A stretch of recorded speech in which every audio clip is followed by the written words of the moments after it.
Oh, hey, that's Jack. Hey everybody, welcome back to another session of D&D. We're not doing our regular Reddit session tonight. We're going to do the Chains That Bind, our side campaign, as we have Atlas from the main story not able to join us tonight. So let's do a recap from last time we played Chains, which was episode 9. So Oriel had led the group, minus Scar, the strange door through the underwater passageways far north of Kintrack. Immediately, Val went for a pile of treasure that was sitting about 10 feet away from the door. Trying to grab some gold, a strange tentacle stretched out and grabbed her. After placing some gold into the pile, it released her and went back to resting above the door. The group inspected the door and the devices that sat either side of it. The door had depictions of the 4 paladins that had imprisoned Valamor Enidel. That, coupled with the locking type runes on these devices, led the group to believe that only paladins could open these locks to get past the door. Before leaving, the group decided to kill the dormant tentacle beast and take some of the treasure. After some back and forth, the group defeated the entity, but then realized it was another of these strange tentacle beasts still dormant above the door. Before leaving, Val was able to stealthily take from the pile of treasure without disturbing the second entity. She took a lot. The group decided to join Oriel to investigate the graveyard that was roughly in the area above this door. They were going to take the path back through the town to pick up Scar and then head east to the graveyard. Oriel would meet them there somewhere on the east road after she did some scouting for the group. Halfway to town, the group came across 2 soldiers, apparently from the brigade that was here in town to collect the taxes for Centaurium. After some discussion, the soldiers traveled back to town with the group and broke off to continue their perimeter checks. Within town, the group had discovered that the main shops in town seemed to be closed up and no services currently available. Val, looking for Scar in the inn, found that the inn was empty, rooms locked, and surprisingly clean. Radagon and Ro visited Lamnik to return his book. He told the story of Valamor Enidel and offered to help Ro with his cursed problem, stating he had a network of people who might be able to help. The group decided they should go ask Panthor if he knew where Scar was. Approaching the office, they seen 2 heavily armored Centaurium soldiers, Commander Alexia and a soldier named Vorlon. Radagon approached as Val sneaked into Panthor's office, unseen as Ro made some noise and distractions in the center of the town. All planned. After talking to Alexia, Radagon uncovered that they had perhaps found Scar injured and wanted to talk to the rest of the group as a whole to get to the bottom of the situation. Alexia, while waiting for Radagon to rally the group, heard a noise from within Panthor's office as Val purposely dragged a chair on the floor. As Alexia entered and closed the door behind him, he seen Val sitting on the chair facing him, arms folded, with a smile on her face. And a cat in her hand. So, as we pick up, Radagon, oh my god, Luke. Don't play with the size of your character's Radagon token. is a giant. I don't know how to shrink him. I just There, made him. I changed him. We can't. Colin has to do it. All right. Oh, okay. It's done. Sorry. Do you make ourselves big? So, guys, as we left off, Ro and Radagon, you see the Centaurium soldier go into Panther's office, close the door. Val, you see Alexia walk in and close the door behind him. What do you do? So Val smirking. Her hood is still down over her face. And she goes, "Long time no see, Lexi. You might want to lock the door." You see him turn his head a little bit. His hand kind of goes up a little bit towards the door. Who are you? Oh, you don't recognize? And she takes her fingers and she slides the hood off her head. Your own sister. You see him wince for a second and take a few steps back. What trickery is this? Who are you really? Oh, stop, brother. It's me. You see him actually pull his sword out now. Shing! Oh my god, there's no need for fucking theatrics. It's just us here. I've been gone for what, 20 years? I don't understand. I was tracking you and you disappeared. What is this? How are you in this form? Is this some sort of disguise? No. That's a long story. But you know the life I got into. I was looking for something, I found it, and it had some unforeseen circumstances that came with it. Tell me something that only you would know. If it's really you, he's still clutching My his parents sword. were assholes and they tried to marry me off to some slobbering idiot while they praised you and raised you like the favorite fucking golden child. That could be any people in the city that we grew up in. Oh, I called you Lexi. Nobody else calls you that but me, and you know that. You see him relax his hand on his sword and ching, sheathes it back in. He turns and he locks the door. What is this? Why are you here? Well, that's a long story. Where do you want me to start? Well, we've got some time. I'm controlling this place right now. Well, first, do you know why I got into the life I got into? Do you know why I left the family? And Without a before you note or say- explanation? No. Yeah, figured. So, when we were younger, our parents would throw balls and have all those assholes come over, and they would all schmooze and talk bullshit with one another. The boring times, you remember, yes? Of course. Well, I don't know if you remember one of them. I mean, there were so many that would come in, but there was one particular one lord. He always wanted to play hide and seek with me.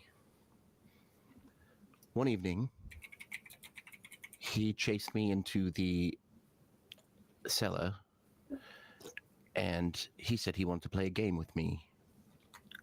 Okay. He began removing his garments, and of course, this scared me. I punched him in the balls and I ran outside. He reclothed. That gave me a bit of a head start. I got out of the house and I ran, and he chased me into an alleyway where he proceeded to try to do horrible things to me. He was halfway through removing my garments when a hooded figure came from the shadows and stopped him. You can see him visibly, like, kind of grinding his teeth, like, kind of in anger as you're telling the story. The hooded figure stopped him. The Lord ran away. This hooded figure approached me, and he told me that if I ever needed help, to find him, and he handed me a card with a strange puzzle on it. I pocketed the puzzle and I didn't think anything of it. I made my way home. That evening, when I told Mother and Father what happened to me, do you know what they said to me, brother? What did they say? Don't ruin this for us. We're in a sensitive position. Keep this to yourself and never speak of it again. And that was when I knew I had to go. And I was able to fake it for a long time. I mean, I was basically this age when that happened to me. I stayed with the family for another 13 years or so.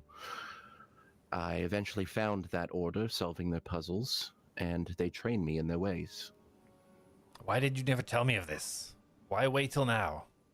Because you were Mother and Father's favorite child. You stuck your nose so far up their ass, I doubted you would want to help me. Or believe me, for that matter. Do you think I wanted that? I was trying to protect you. Yeah, well, some protecting you did. Did you see who they were going to marry me off to? A drunken idiot who would probably just do the same thing that other one did to me. At least you would be safe. I wasn't. No woman in this world is safe, brother. We're fucking tools for trade that men use and discard.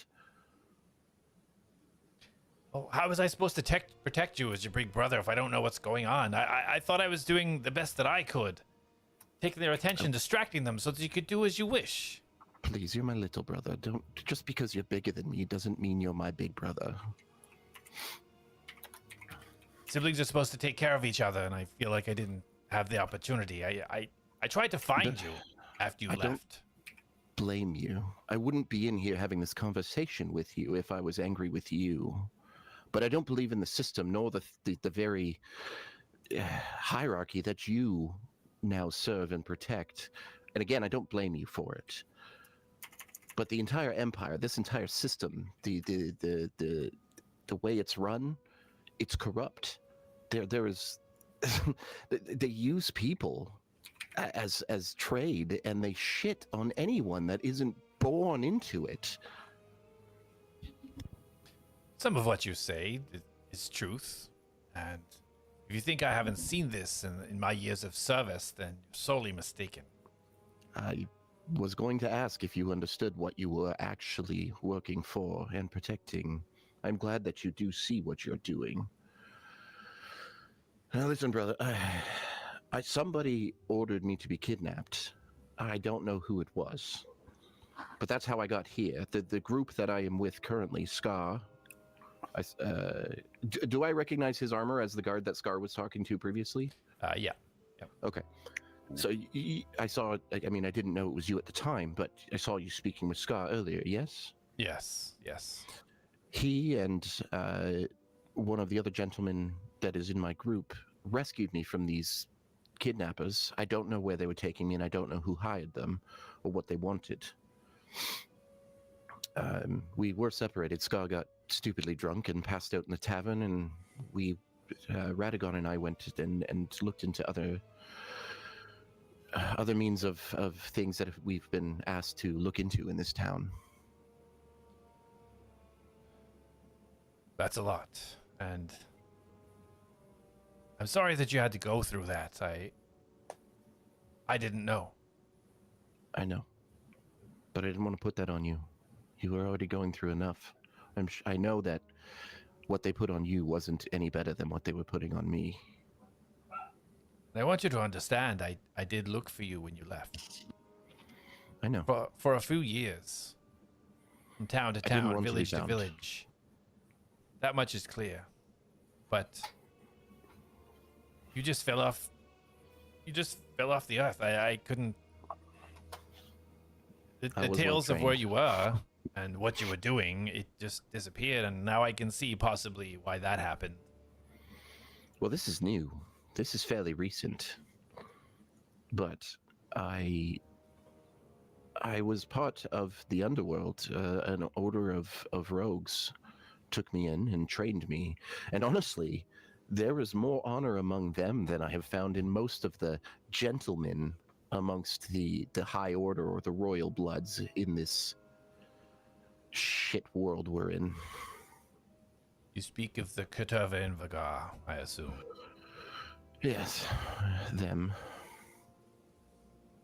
Well, that I already knew from my investigations. I didn't get these colors for nothing.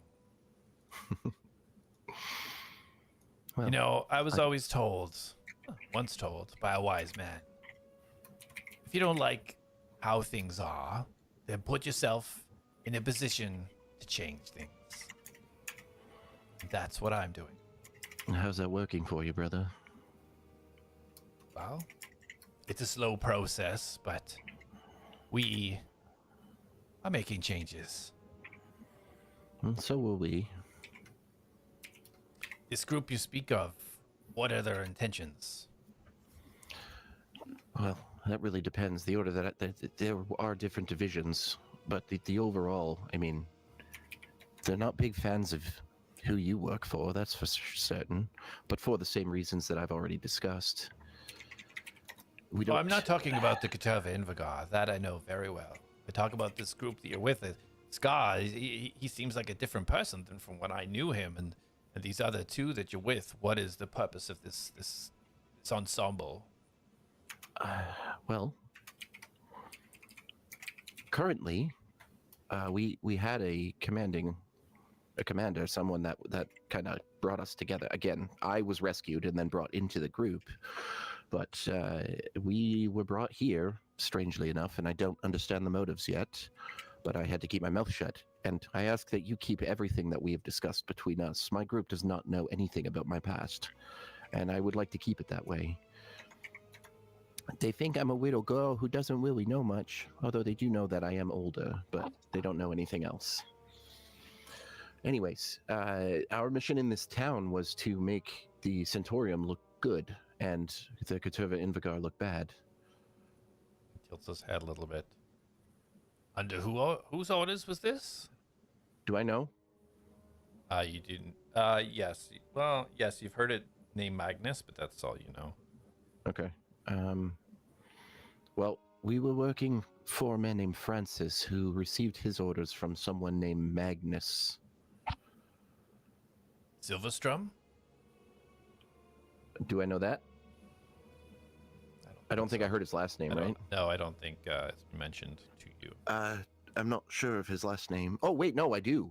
Because we found that letter at the bandit camp that said all information on Magnus Silverstrom reported to. Okay, yeah, you did. That's right. Yeah.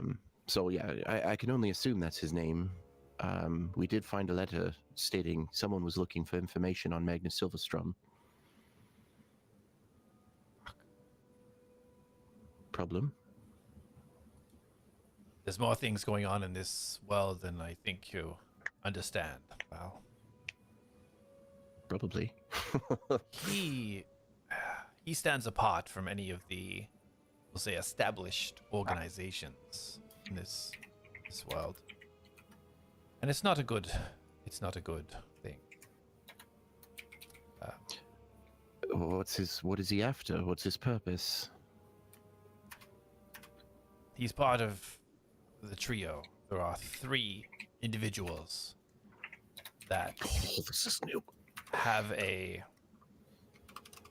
very specific purpose to try and insanely recreate an event that essentially caused the cataclysm, to pull down the old one yet again. It's madness, but they have their own goals and their own targets, and this is their end goal. And it's something that seems to come up and then disappear, and then something happens and it comes up. Each one seems to be designated to an area. We know that Magnus, his operations are here within Luxor. His companions, however, not as easy to keep track of. Do you know the names? Yes. So Dalen Lightsong, we know his operations are within Talath. We don't know how he is engaging and how he is interacting with the areas of Talath. He uses underlings and keeps himself separate. And the third, Theratus Swifthorn. He's been gone for years. Almost a decade now, but we don't think that he's passed on by any stretch of the imagination. He's still unknown as to his whereabouts. If he were to die, do you think they would replace him? Is there something special about the trio in order to call down this old one? Well, as you probably know of the tales, but it's said that only Conciso sorcerers can kind of activate the spells necessary for that. And the amount of Conciso sorcerers is dissipated next to nothing. So we do know that each one of them do carry that within their blood. Oh shit. Right. Okay. Well. Okay. This is a lot. Wow. Meanwhile, As I I'm said just, before, there's a lot of moving parts in this world, and although things might look a little bit cut and dry, I can assure you that's not the case. Okay. Well, what are you doing here in this town? I mean, this is a rather strong military presence for just a small town. The brigade, it is, it's not what it used to be. It used to require almost a small army to travel the lands and collect the tithes and the taxes. But the advancements in the weaponry, the armor, the training of its individuals, 4 people can protect the caravan as we travel. This is a small military presence in comparison to what could be brought forth if required. This town, I'm just playing my role. This is a role that I've decided to move forwards with, and it's a part that must be played. If not by myself, it would be filled by another. Understood. Okay. Well, is there anything you need help with? We've been kind of investigating some strange stuff in the area. Well, there may be something you can help with in the longer game, we'll say. You and your training. was through the Keteva Invagar. Where do your loyalties lie now? Brother, my loyalties have always been with me, and you know this. So what's your objective following this Magnus, then? Well, I mean, I didn't necessarily choose to follow him right now. He's giving us. Oh, I don't. Are we getting money for this? Like what? We getting paid? As far as Val knows, she was just rescued. She wasn't kind of offered a job, so to speak. So she doesn't know. To be honest, I was just trying to blend in. I was kidnapped by those mercenaries and rescued by this group, and I've kind of just been going with the flow right now. I don't necessarily work for Magnus. It's just the group that I am in is working for him, and things aligned. And there hasn't really been anything that has gone too far off of my path that I would be questioning. We haven't done anything too off the books, so to speak. I see. So your motivations lie just within whatever you need at the time. That's what you're saying. That's basically how it's been for the last 20 years. Wow. I mean, the enough. overall picture that the Keteva Invagar have been working on is disrupting the hierarchy and the what is the word? I can't think of it. I had it when I thought up this whole speech. What is it like? What's a word for rich people? Aristocracy. That was it. Aristocracy. Yeah. So, so their whole goal was to kind of disrupt the aristocracy and bring down the system, as it were, because again, it is very corrupt, and we don't think that someone's worth as a leader should just be in how they're born. And that seems to align with your thoughts. I do. I mean, I have seen what the men who are leading this world are like, and I don't agree with how they are. Well, from what I've seen, it's not just the males. The wickedness that I've seen portrayed across the citizens of the land, it's unspeakable. Yeah, And I think it wouldn't requires disagree. change. Well, at least on that we agree.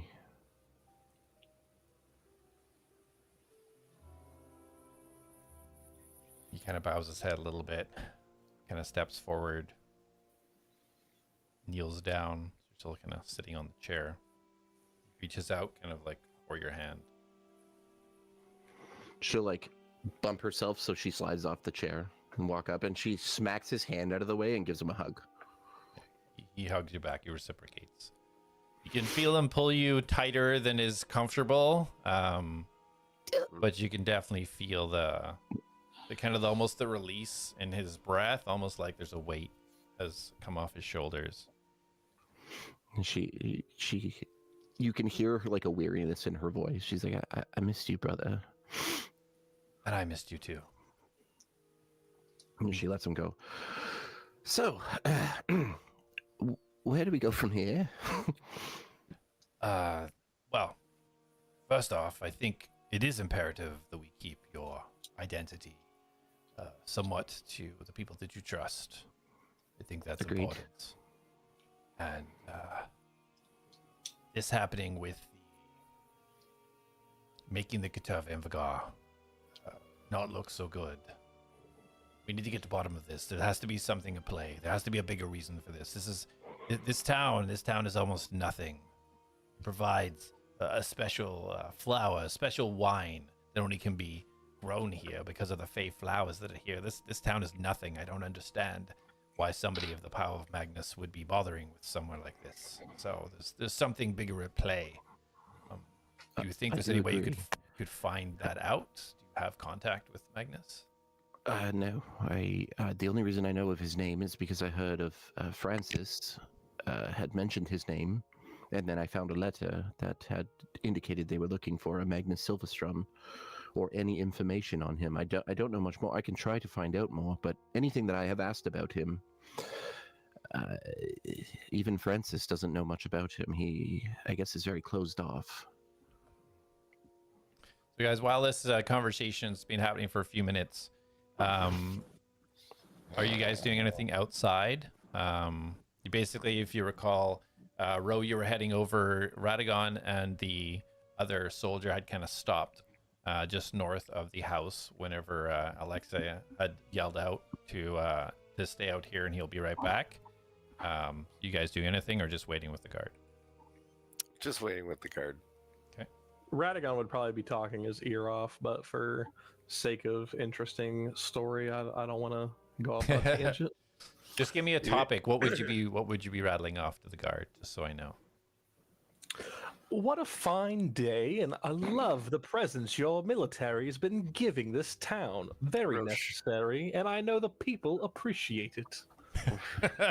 Perfect. That gives me a good theme to go on. Whatever he could say just to butter somebody up. Yeah, so Alexia again Val says, well, if you can get more information, that could help, but I'm a little bit troubled with, again, how much attention is given to this small town, but Scar, I know him from the academy. We trained together. We had some wild times, don't get me wrong. But he seems to be very different. Like, he doesn't seem to be quite that. Did something happen? Did you... He's been like this since I met him. He mentioned in his sleep, and even sometimes when he's just kind of senselessly rambling, he mentioned someone named Rex. Did you train with anyone named Rex? Don't recognize the name. He was someone of importance to him. He called me Rex once. But he doesn't. Whenever asked, again, when asked, he kind of closes off. Yeah, he's a very damaged individual. I don't know though. I don't know his history. I'm not sure what happened with him. He does seem.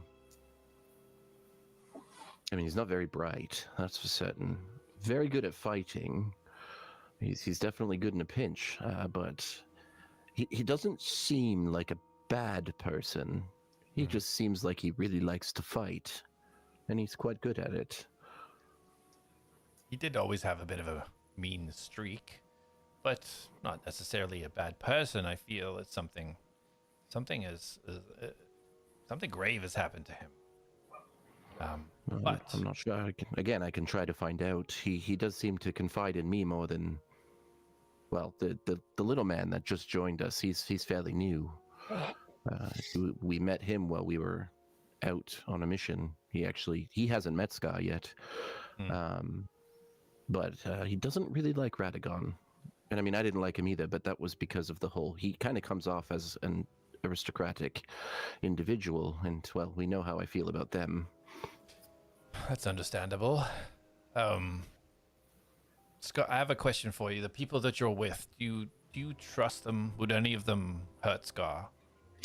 Well, the little guy I don't really know, but I mean, he hasn't made any inclination of being a violent person. Radagon, I feel it's hard to say. Would he hurt Scar? If provoked, yes, I believe he would, but I don't think he would do it for no reason. Okay.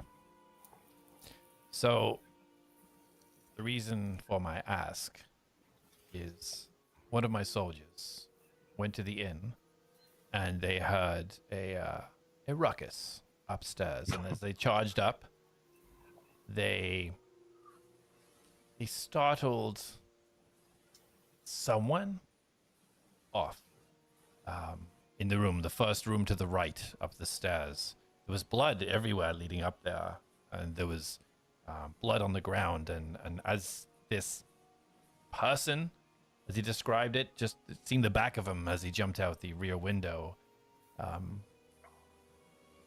Scar had bites all over him. Parts of his flesh removed from the tearing of these bites. And oh, well, He's currently recovering, but our mage is the one that has suggested that we do not yet wake him until his wounds have fully healed. If he was to wake at the moment, it would be a terrible pain.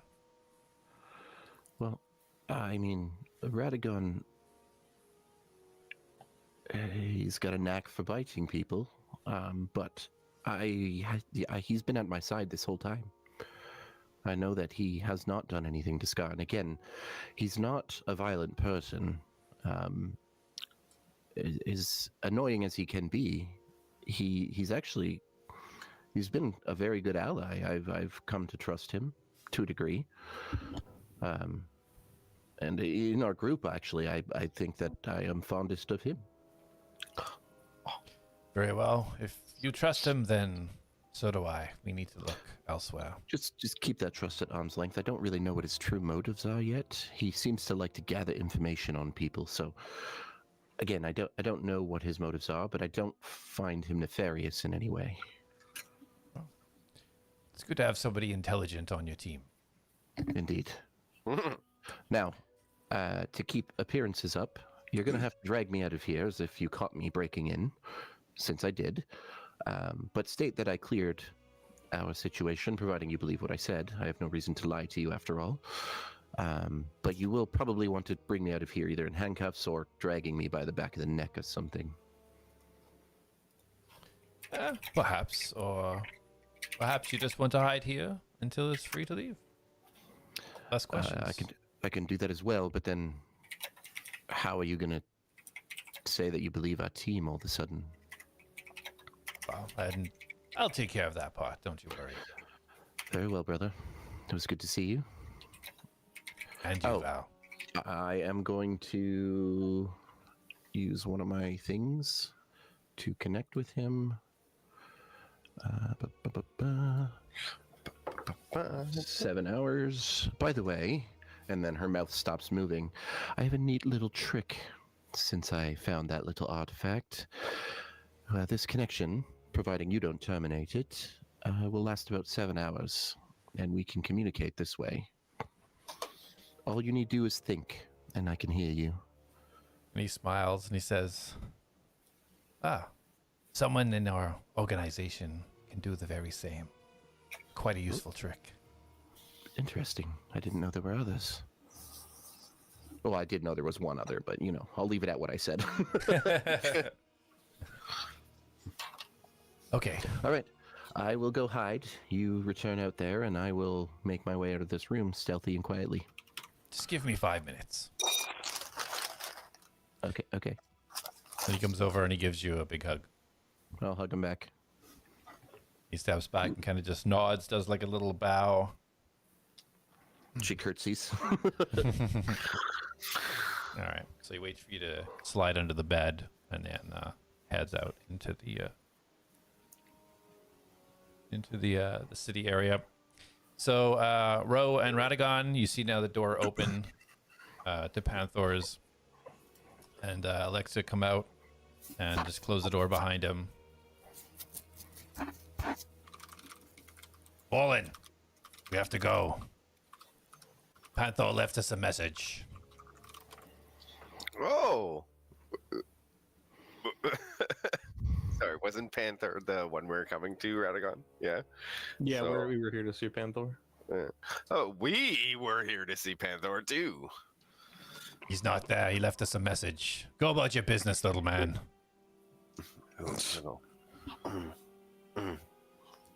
Fallen. Okay. But wait a minute. What's your name anyway? And I look at Radagon and me? Of course, everybody around this town knows my name. I don't remember your name. No. I don't say that. That's rude. And I do remember your name. I'm Rochi. Rochi, what Rochi. brings you here to Kintrack? These fine gentlemen.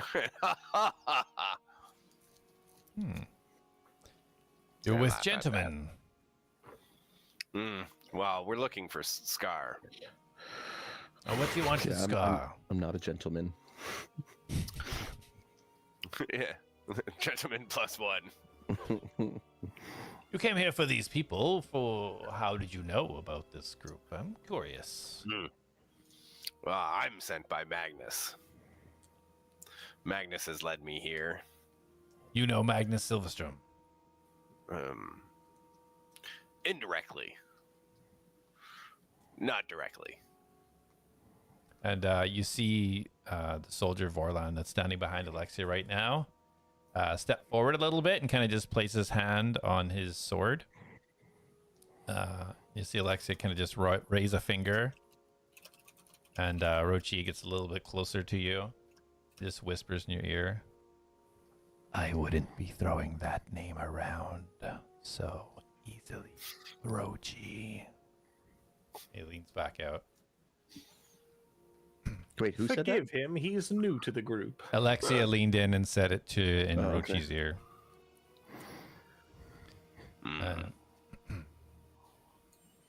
Subtlety is not his expertise. Well, you should maybe let this one talk for you all. Points over to Radagon. And Radagon bows in response.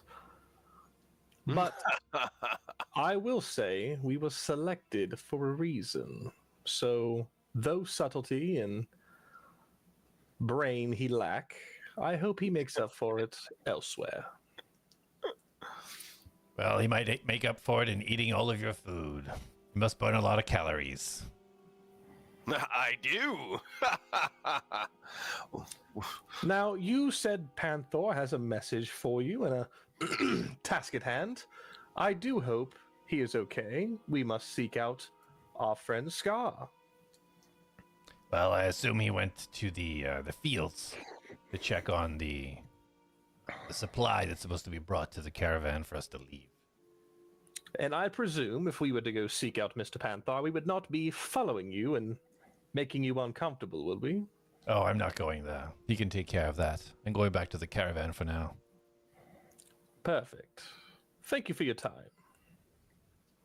All right, enjoy the city. Such a lovely city, as Radagon says it very sarcastically. Yeah. He just turns and kind of puts his hand up in the air like a backwards wave. Starts to walk off towards the east gate. You see Vorlin the other night, kind of just standing, staring at you both. Gives it a good 20 seconds to give Alexia kind of a lead, and then kind of just turns. He kind of lowers his head just a couple of inches, and then turns to walk off. As he's staring him down, Radagon will give him a deep bow, and then he would turn and walk away. Okay. Now we must find our dear friend Val, for she has vanished. Knowing her, she's hiding. I'm gonna hiding in check. the house right there. I'm gonna check this whole house for loot. And I point at the house behind us, or behind me. So Radagon Rochi says that to you. Yeah. He says that she's in the house. Yeah, he Yeah. literally goes, she's in this house, and I points was like, back. she's in the house back there. But of course, well, the one that the Lexi guy came out of. Yeah, Panthers. Alexia. Okay. And how long of a conversation, or how long was he in there? So it was about 5-6 minutes. I know it took us longer, but it'd be about 5 or 6 minutes. Okay. Well, then we shall await. Wait for her to come out, or wait for us Well, to go in? I don't think there's a point in going in, but keep your eyes behind you, because she has a tendency to appear behind you. I just turn around. Excellent. Like a dog chasing his tail. And realize, I turn around, realizing like, oh, my eye's behind me now. Oh, wait a second. So, He just perpetual circle. So Val, roll an investigation. Ooh.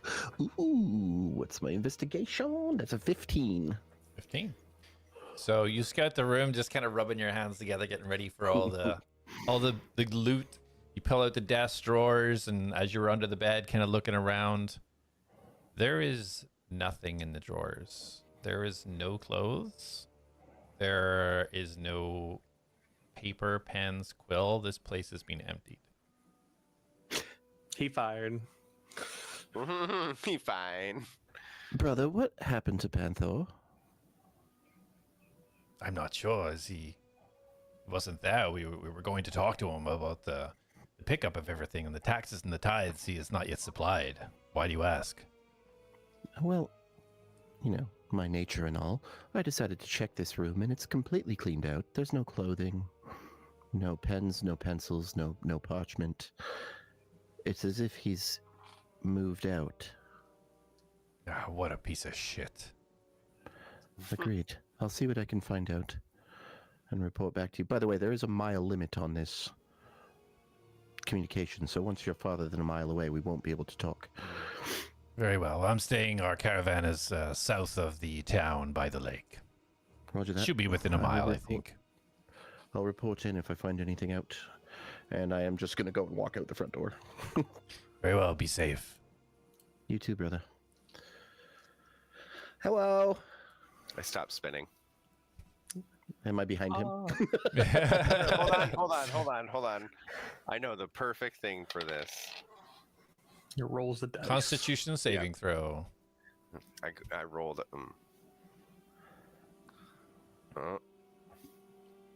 I rolled a 13. Okay, what am I rolling? Nothing. He is stumbling, trying to obvious walk over roll. to you. He's going in zigzags like an S, trying to walk towards you. He's so dizzy from spinning around. What are you doing? Keeping an eye out For for you. okay, I'm wait here. I see the two of you. The two. Looks beside her something. Miss Val, did you hear any useful information in that room? Here no, but I did walk around the room and it looks like Pamphor has completely moved out. Well, Mr. Alexia, I believe, said he was in the fields. We might go there. Is he the big god guy? Alexia? Yes, the name you just said. The gentleman who just came out of this room. Okay, well, I mean, he had no one to talk to. I didn't hear his name. Had no one to talk to. No. Yet. You gonna insight check me? Yes, I'd like. Yeah. Radagon would like to. Okay, so Radagon roll an insight, and Val roll d20, and either persuasion or deception. Just don't say which one you're. Oh, do I even have a good insight? No, I don't. You would think you would be very intelligent. 14. All right. 23. All right. Yeah, hard to read. Very hard read. Even if Radagon did suspect, he wouldn't say anything. He would just smile and wave. Well, lovely. I'm so glad that you gathered no information about this. Well, He said a message was left for him. Did you happen to read it? No, he must have taken it. When I checked the room, there was nothing in it. I waited for him to leave the room before I looked for anything. As always, your caution is valuable. Well then, To be fair, I did sneak in there so I could listen to their conversation, but Pamphor wasn't there. unfortunate. Well, we can go check the fields and hopefully find him. Okay, did you hear anything about Scar? Yeah. Well, Mr. Alexia had instructed the other guard to fetch Rochi and myself, and he had asked for everybody, but you went ahead and disappeared. But then Mr. Alexia went into the house, was in there for, I don't know, a few minutes, and then came out, and then immediately said, "Panther's gone, we're leaving." So he lost interest in us immediately, which is rather intriguing. But I think he liked me. I don't. And I don't think they had any useful information on Mr. Scar. He was questioning beforehand, asking me if I had hurt him. What if Panther hurt him?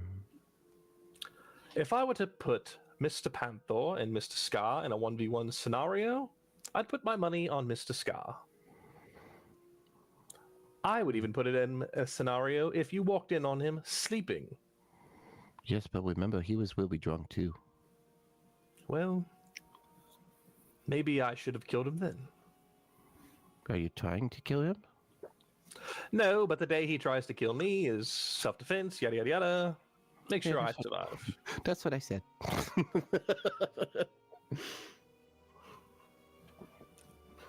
So, do we know where these fields are at, or shall we skip this and just go to Miss Oriel? Fields? Apparently, Mr. Panther is in a field nearby, according to Mr. Alexia. Yeah, that would be the northeast of town. We had the map, right? Yeah, or yeah, I'm looking at the map already. Oh, actually, it was Rochi. All right. Yeah. Whatever message he left him, Pulls he one said out of my that he would soul. be in the fields. Yep, northeast. And if we must find Mr. Scar, I recommend we go see Panther. What about Okay. Francis? Are we going to collect him? Mr. Right. Francis will return when he is ready. Yeah, he'll find us. He's resourceful. Okay, so I remember on the map that there were some fields, like Wochi said, to the northeast of here. Do you want to go there? I believe that would be beneficial. Okay. So should we go? What? Yep, onward bound. All right, and we make our way to the windmill. The The field. windmill with fields. So how do you guys want to get there? You want to leave north in the town, east in the town? What's the plan of attack here? I feel like east and then north, since I'm assuming the dotted path is a path. So stick to the road. Yeah. Okay. Aw, path less traveled. Come on. Leads to adventure. All right. So you guys head out the east towards the east gate. Need to wrap anything up before you guys leave, or you heading out? It's just a small town anyway. The right? shops were empty, right? There was no one to sell stuff to, so Yeah, they were locked. Mm-hmm. Okay. As you guys head towards the east gate, and you just see the guard kind of just nodding as you guys leave. Now that you've been in and out quite a few times, doesn't feel the need to interrogate you or anything. Better So you not. guys, you exit the walls and you start heading down. You recognize this this stone path a little bit. Oh no, that was Scar that went that way. Never mind. Very similar to the path that you came in. Kind of random rocks, trees scattered along the side. Hard stone path, leading as it is a pretty well traveled road. Based on the map, if it's similar to the drawings of where the river and everything else was marked that you've already been, you guess it's probably about a 15-20 minute walk until you hit the intersection for to head north for the farm. You guys need to do anything or talk or anything on the way, or do it stealthily, quickly, anything, just let me know. Otherwise, I'll assume you're just heading straight. this part it's just a straight shot for me. But when we start making our way up to the farm, if there are like shrubbery or anything, Val will start stealthing her way up there. Okay. Yeah, I figured we should be going quickly since we already also agreed to meet Oriel in the graveyard. All right. So, yeah, you guys head for about 10-15 minutes in complete silence. And you can kind of see the intersection coming up on the left-hand side. Everybody roll a perception for me.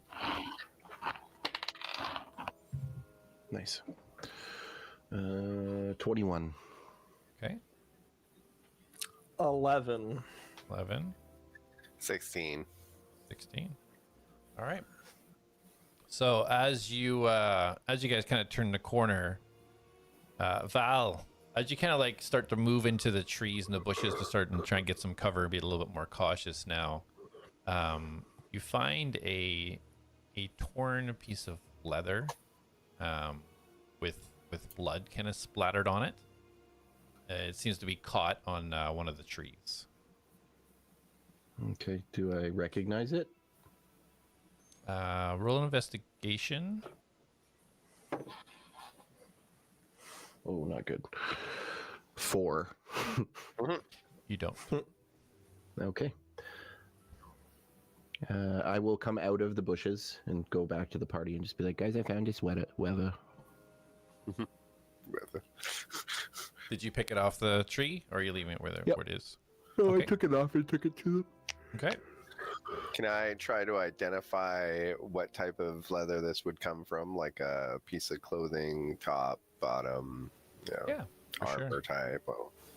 Yeah, roll investigation. Oh. 2. 2. You are extremely confident that this came from a leather piece of armor, I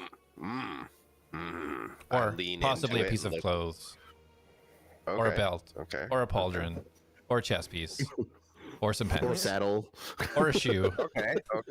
Platoon, pants. So I lean into it.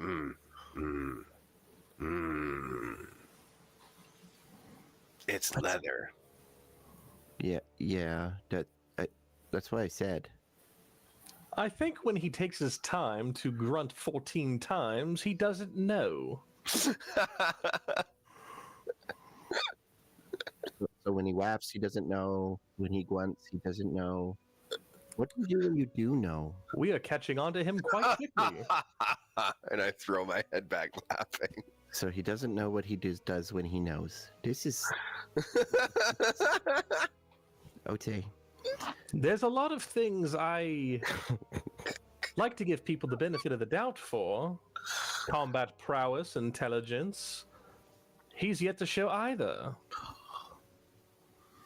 I mean, you did miss a lot in that fight against the thing. I missed a lot in the beginning, and then I crushed it. With one turn. That's all I need, baby. After we had already pummeled it. After I had pummeled it. Hey, I hit it a few times. Yeah, but we all know my sneak attack is where all the damage comes from. Yeah. When you have 4 attacks in one turn, you get them off, baby. Okay, well, yes, it's weather. It was in the tree. I don't know. Radagon, do you know what this is from? Well, it's leather, and you found it in a tree. Maybe a bird carried it over there. Okay. Val throws it away. Okay. Story. You just hear the branches kind of just off into the bush somewhere. I swear, some of you find the most shiniest non-shiny objects and just start making a whole story about them. Well, we're currently chasing after somebody who may have hurt Scar. Maybe it was Scar's armor. I didn't recognize it, but Well, you did say you weren't sure if it was Panther that harmed him. Did Panther wear leather armor? well, no, he had plate armor on, right? Panther, yeah. He had plate armor, but I mean, there's weather in plates. Well, let's remember some of the people that we've hunted down and killed mercilessly, killed their pets, and when we found you, killed more of them. So, wasn't there somebody hunting Mr. Scar, wanting him dead? I'm sure it's not impossible for somebody to sneak into town. We did let them go instead of killing them, because God forbid Miss Oriel watch us kill some random people she stumbles upon.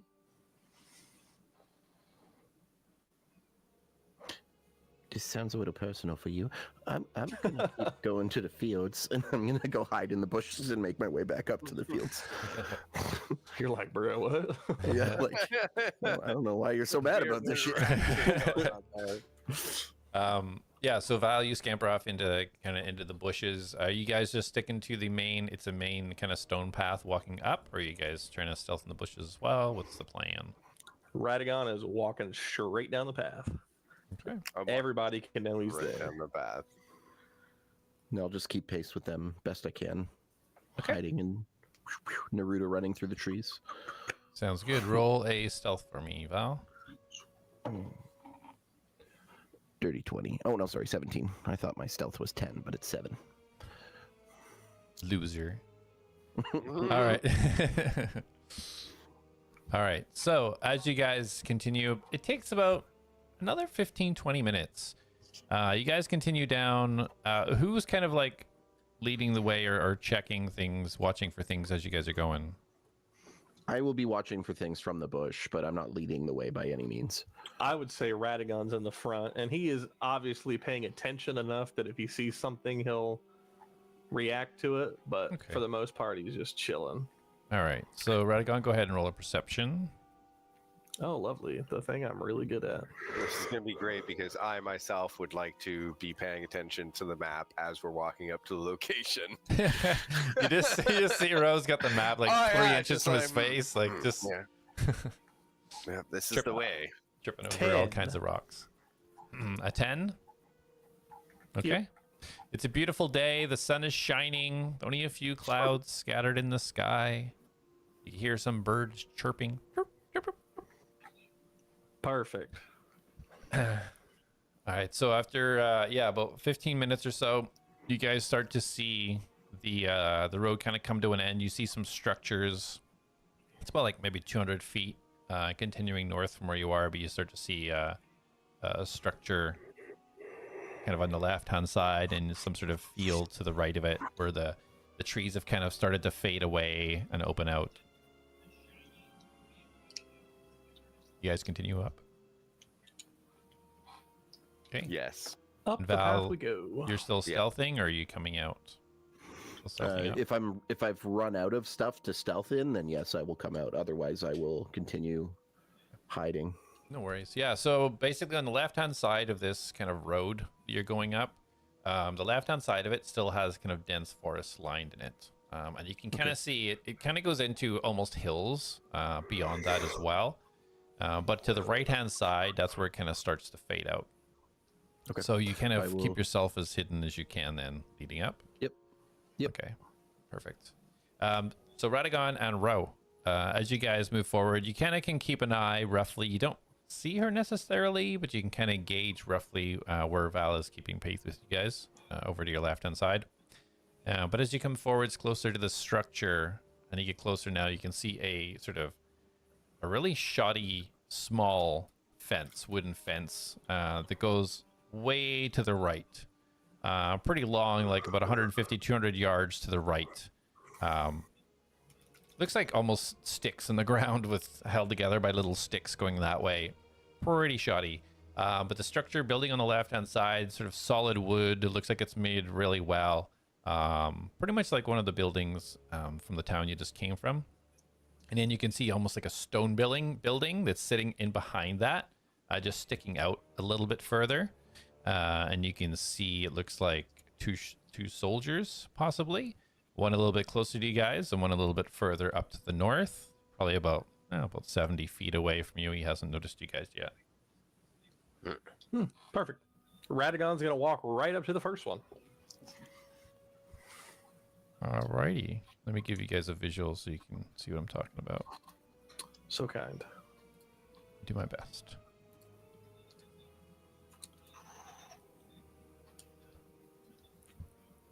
Let me fix it for you. Alright. So just based on this layout, Mhm. where they're coming up, is that where the road came from? Yes. Okay, so Val will likely try to like sneak in behind the houses then. And Okay. maybe like make her way here. Okay. In between the two. Yeah. But obviously checking, like keeping an eye out to see if anybody can see her or anything. Yeah. How dare we have fun? Dude. Yeah, so you're kind of like going over here, right? Yep. Kind of thing. Okay, so roll another stealth just for that area. 17 again. 17. Okay. So Radagon, as you approach, you can see as you're getting closer to this soldier, he looks like he's wearing heavy plate armor. Looks very similar in design to the kind of like the Centaurium soldiers that you've seen, but not quite as pristine. Looks pretty rugged, maybe an older version. As you go, all right, hello there. What's your business here? Ah, Mr. Alexia told us that Panther was out this way, and we're in search of Mr. Panther. We have a question for him. Panther's not been here in a little bit. Well, we're trying to get the supplies together here. He was a little bit fearful because we only have almost a quarter of what we usually give, but we haven't seen him. He was just freaking out a little bit. Thought he went back to town. Oh, well, Mr. Alexia informed us that he was out in the fields, so we headed this way. Alexia, that's the commander, yeah? It is. Are you Centaurium soldiers then? Well, we aren't soldiers for Centaurium, but we are radicals. Centaurium adjacent. As you're having this conversation, you can see the other soldiers start to come, kind of walk down from behind. Well, you're looking for Panther. Well, he's not here, so maybe you should head on back to town. Before you get too hasty and react too quickly, we've been helping the town and helping Centaurium. What you been doing to help, Ben, if you're so helpful?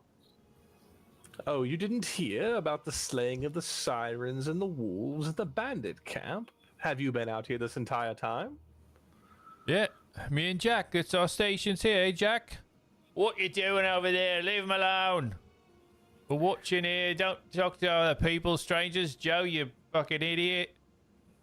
All right. Well, Sorry, he's a bit grumpy. it's fine. Everybody has long days. But Mr. Panther must know where our friend Scar is. Do you know Mr. Scar? No, never heard of him. We don't get out much. We just have to watch these. Well, our job was to watch these. Don't know we'll have a job much longer, but was to watch the fields here. Well then, you say Mr. Panther hasn't come out here in the last day or two, or was he here earlier? I was here this morning. Come to check on the supplies. And you said he went back to town. He didn't go another direction. Well, he headed down the road. I don't know where he went from there, but roll a persuasion check.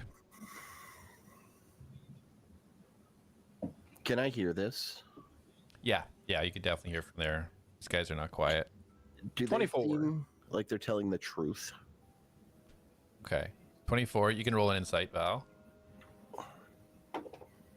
Oh, natural one. Yeah, hard to read. So Radagon, he says, well, he did seem a bit flustered. He was mumbling to himself on the way out, but he didn't leave us the auto horse.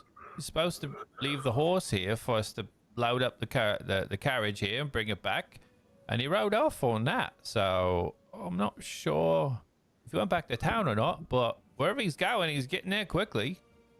Did you check the supplies after he went in them? Because he's gone. Like, gone. Don't get them worked up, Mr. Rochi. I don't think we have enough evidence that points to that. What do you mean he's gone? See what you've done? Like, gone? Like, there's nobody running the town? Mr. Panther does seem a bit stressed with the current situation of You guys having taxes, I guess, or something, according to one of the guards? Well, it's more stressed out about what Centaurium's going to do when they're not getting their full supplies, aren't they? Well, I know you two are doing the best you can, so we'll let Mr. Panthar stress out the way he always does, and that's apparently wander off. So we're gonna locate him, and hopefully locate Mr. Scar as well. Should we be looking out for this Scar person? Is he important? Should we look out for him? Well, let me tell you about Mr. Scar. Mr. Scar is a rabid little animal that just happens about, causing mischief. Oh. Well, maybe just ignore him then. Well, you got to be careful, because he likes to instigate things, and he might bite you or threaten you. So don't take anything he does lightly, and always, always react with force. Understood? Holy crap. Well, don't send him this way. We got enough problems here looking after what we got to look after, you know? Well, he's his own being. He wanders wherever he pleases. That's why we're trying to find him and put him on a leash. All right. Well, seems like a problem for you. We got our own problems to deal with. Hey, Jack? Shut up, you idiot. Come on, back to work. As I say, sorry, he's always grumpy. Well, you can't win them all over, can you? Yeah, wish we could. So you said you'll be helping out the town and stuff. But of course we have. You haven't heard of Tales of Our Valor already? No, definitely not. Would you be able to help us out? But of course. Tell me what you need. He gets a little bit closer as you see the soldier behind, seeing it's not really a danger and it's just general chit-chat, just kind of shakes his head and heads back a little bit more north and just leans up against the doors of the top building. Val, did you want to do anything during this conversation or just listening? Just standing by. Ro, do you need to do anything? No, listening. Okay. So the soldier gets a little bit closer. Sorry, what was your name again? I am Radagon. Radagon. Well, our arse is in a bit of a sling here.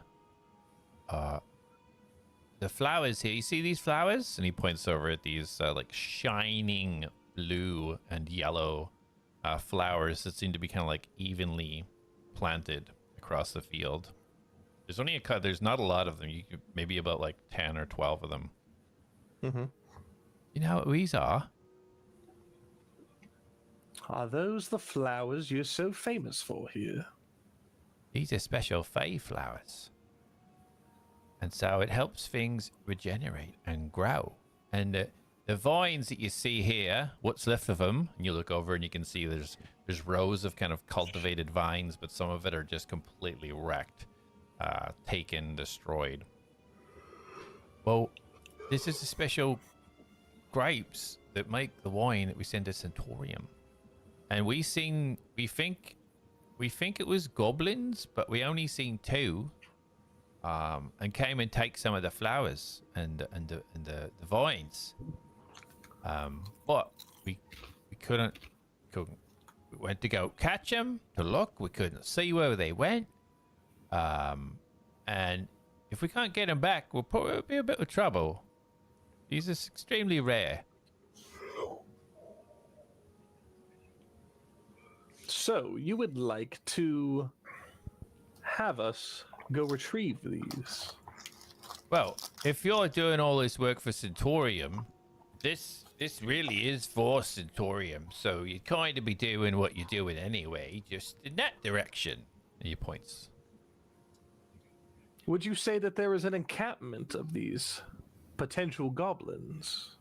Well, there's a goblin village that way, but I mean, they're friendly. They know the rules. They know all the rules will be set out for living in civilization with everybody else. They're one of the friendly groups. I don't think they'd risk that from there. I don't think it'll be from there. But you could ask, I suppose. But that'll be almost like just getting themselves taken out of society. That wouldn't make any sense. It must be a rogue. It must be one of them out there doing it by themselves. That is quite concerning, and I, of course, wouldn't want to see you guys get raked in the coals, as they say. Well, I It appreciate probably that. wouldn't be too far out of our way to go investigate this for you. Perhaps find this flower and vine. Well, the flowers, that's what we're looking for. The vines, they'll grow back, but those blue flowers, they were here originally, and you can't really, I don't even know why somebody would take it. You take it out, it's not going to last. You can't replant it anywhere. It's special to this soil. So I don't really understand that. But yeah. I think it's something we could look into. I appreciate that. See that, Jack? You're going to help us out. And the guy doesn't even pay him any attention. Well then, we are going to go about our business and hopefully locate this flower for you. And once we do, we'll return it for you. All right, well, they took about 8 or 9 of them. So, yeah. If you could at least get some evidence, the flowers might be dead by now, but if you get some evidence or something, just to find out if they're really powerful, strong, stealthy people, and there was no way that we possibly could have seen them or stopped them, that would be most helpful. But of course, I'm sure only something that is of greater invisibility could get past you. Yeah, we're very good at our jobs, Jack and I. We've been doing this for a long time now. It's the first time anything's happened like this. I swear, this is a stupid purple light flying over the place. Everything's go crazy, eh? So I've heard about this purple light. Bloody ridiculous. Don't know what's going on. Well, at least it didn't make you go crazy. Nah. Got a good head on me, I do. Just poking his helmet. I'm sure. And then Radagon's going to say, well then, I best be off. And he's going to give him a big bow. All right, on your way then. I mean, And then- nice to meet you. Thanks for coming to see. Hey, good travels. And then Radagon would look to Orochi.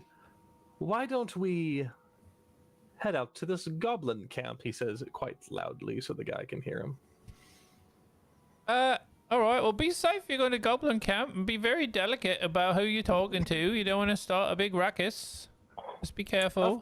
Of course. Speaking is my professional tasks. My professional job, actually.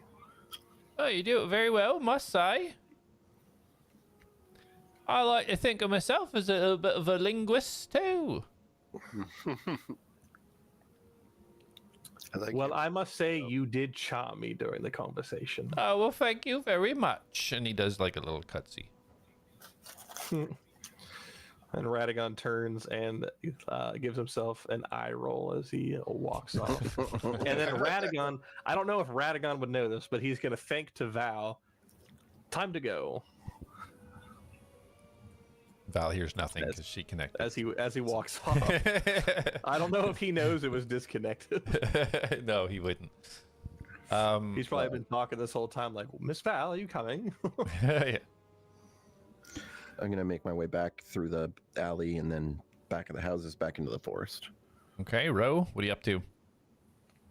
Following Radagon through to the goblin camp. Yeah.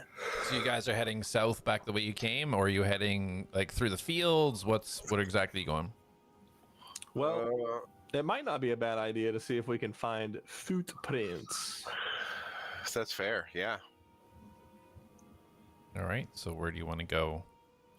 I want to go to the boards, I'm closing. Actually, yeah, that's a valid point. Instead, I'm gonna come back around and then I'll make my way up. I want to look for hoof prints and see what direction they went. Which field has the most flowers, and like which one did he point to? So he kind of pointed to the back fields. Those are the ones that are kind of ravaged. The 2 closest ones have more flowers and vines on them. But as you get to the eastern part of the fields, you can see that's where And as you get closer over there, roll a perception, Ro. Okay. Okay. Ooh, these perception checks are just killing me. 9. All right.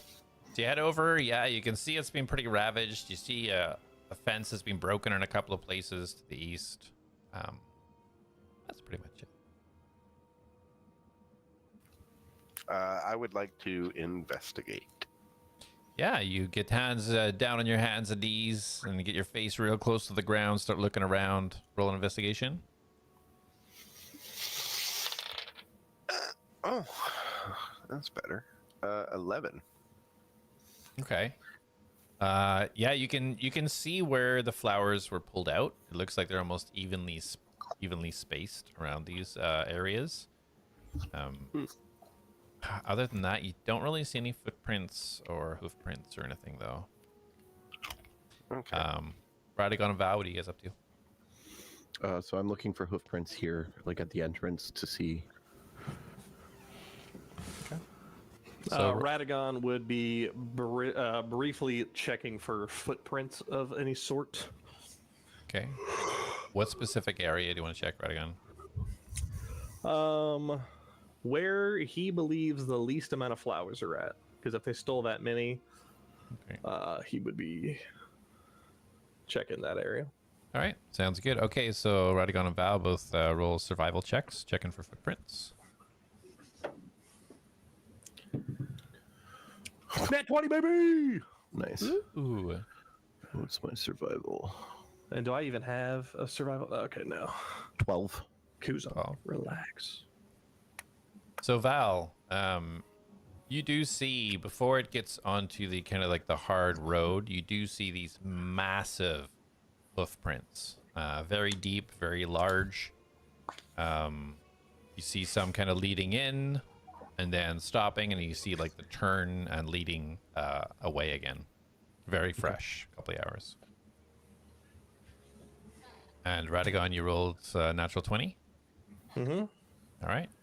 So as you see Ro with his face in the dirt looking for footprints just a few feet away from you, you can very clearly see these small footprints, and you can almost see the hand grooves where this was kind of scooped out, and there's kind of smaller hands, and the feet again, and very small feet as well. And it looks like they're kind of like they're scattered around, but the main focus you can see is leading to and from the breaks in the fence, leading out towards the east. don't Mr. see hoof Roach, prints, I though. do believe you have. I do believe that you did find something if you're staring that intently at the ground. But I must say, I did find some footprints that go that way. Those are the footprints I was following. Excellent. I'm glad they took you all the way over there, and I'm standing at the fence. Perhaps we go this way. I follow. Excellent. And then Radagon will thank Miss Val. I have found the way. Not realizing that he's not realizing that he sounds stupid doing this. I love it. You don't sound like anything. Nobody can hear you. That's why it's funny. So yeah, Val, you find these hoof prints. What do you want to do next?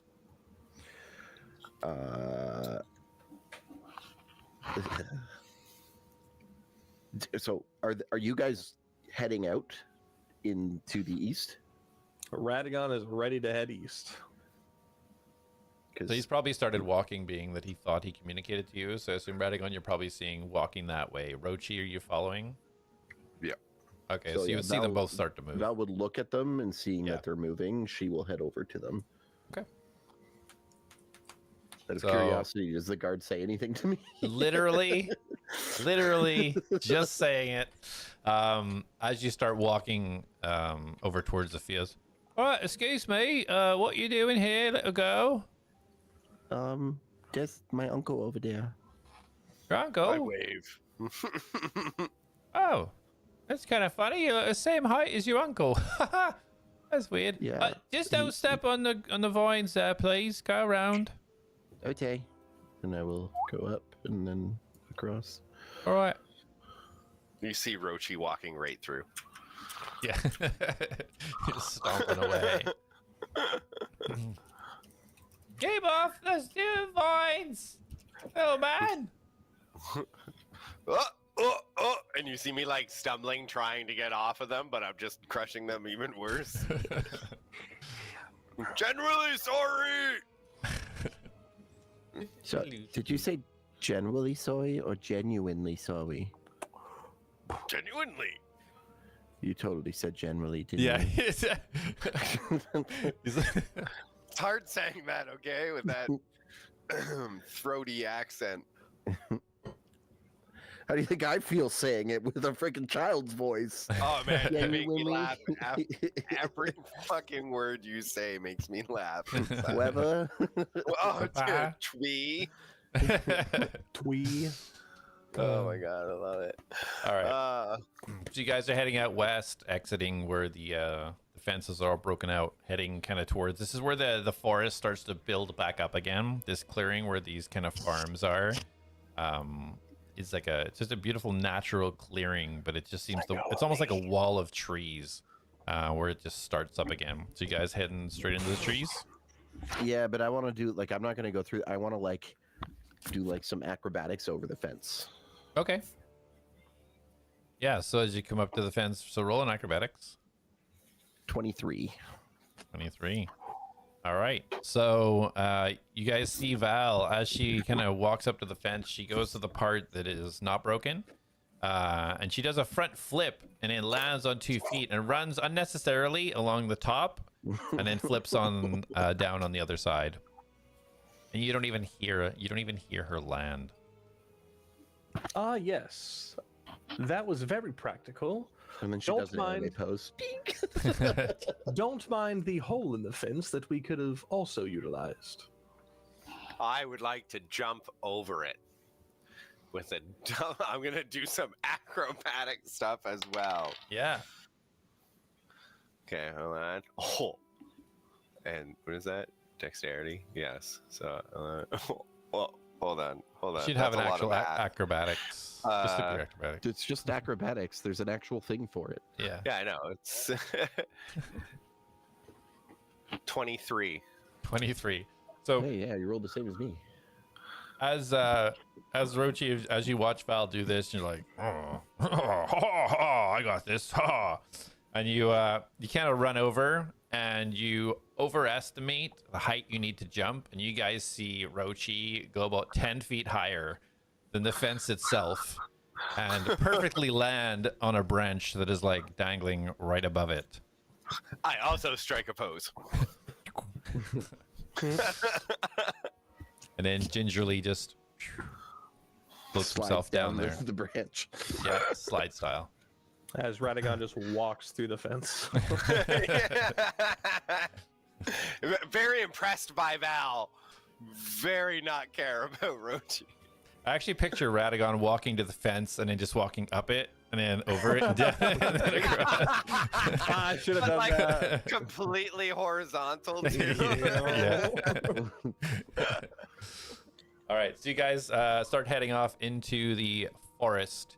Heading into this area of the forest, the canopy is super thick. These trees really close together start to block out some of this sunlight. Now you can just see every once in a while it start to peek through. You get that kind of golden shine coming through the higher canopy of the forest. And as you move forwards eastwardly, trying to follow the footsteps that you found, Radagon, we will take a break and come back in 7 minutes. Perfecto.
Welcome back, everybody, from the break. As we left off, our fearless group of young scallywags heading off east from the fields where the special fey flowers were being stolen. Radagon finding some footprints. They are following the path, well, not straight path, but through a large, thick canopy of trees eastwardly to see if they can narrow down who or why these flowers were stolen. Radagon, if you want to go ahead, if you're following, to continue following these footsteps, you want to roll another survival for me? Hey, why didn't I get to roll survival? Why did I have to roll investigation? You said you wanted to investigate. Literally said the word investigate the that's flowers. 5. My words carefully. 5? Okay. Yeah, you're kind of losing track of these. You got about 5 minutes in, and it's winding, and these trees are so tight together, and the kind of leaves and twigs started to cover up where you were finding these tracks. You're kind of starting to lose it a little bit. Where is Mr. Scar when we need him? He could pinpoint these footprints immediately. I would like to try to rediscover the path. Okay, roll survival. You wanna lay down? Down? That is a 15. 15. Okay.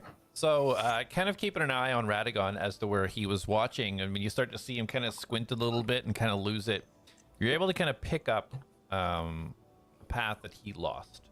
And so you guys now see Ro get a little bit closer to the ground. And you can't really see his brow, but it is very furrowed with all the bushy eyebrows.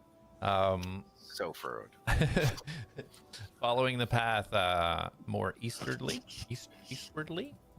Easterly. Yeah. Eastward. Eastward. Eastwardly? Easterly. Eastwardly.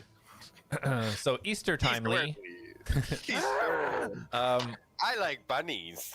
So Val and Radagon, if you want to both roll a perception just to keep an eye while Ro is nose to the tracks here. Alexander and I saw a rabbit last night. 16. 13. Rabbits are cute but useless. Useless. So Cute.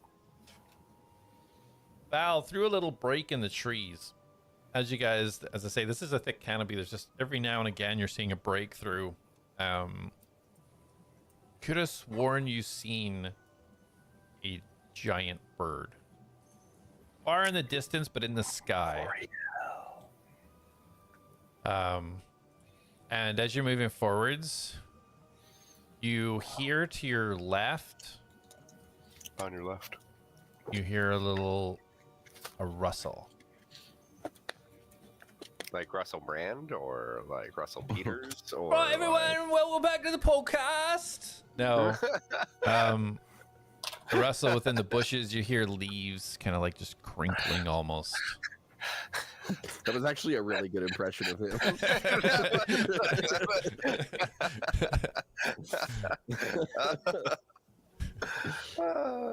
Okay, I'm gonna stealth. Okay. The roll of stealth. Oh! It was almost so good. 16. 16. I'll say, so Radagon and Ro, you see Val kind of just like lower herself a little bit and kind of move off to the side quietly. Ah, yes. Every time I say I stealth, I hear the Yeah. wow. You see like a little sidestep. Yeah. Radagon maintains path, Okay. his course. Okay. What is Ro- his course? He lost the path. He's Following refollowing Mr. Orochi now. Okay. Who is like Inosuke, nose and face to the ground, following these tracks. All right. Ass in the air. You are just following these tracks. All right. Sounds good. So, Val, roll. What was your stealth? 17, you said? 17. 17, right. Gotcha. Or 16, sorry. Okay. So, Ro, as you move forwards, you hear this come from your left-hand side as you see a snake slither out from the brush and snap out at you. I'm a snake. I'm a snake. Snake. Snake. So as it lashes out, you guys see with unprecedented speed, Ro not even lift his head, but kind of like do a flip, like a 180 flip as this thing comes out and just goes right underneath him. And as he lands, he just lands down on his feet, just flat, with his hair just flowing in the wind, ready to fight. And everybody roll initiative, please.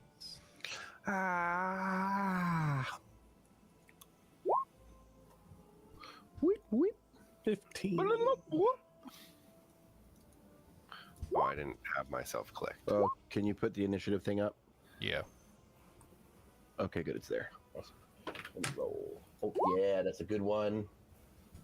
+4. Oh, it's almost the same. Oi, stop. Why is Rochi on there twice? What's happening?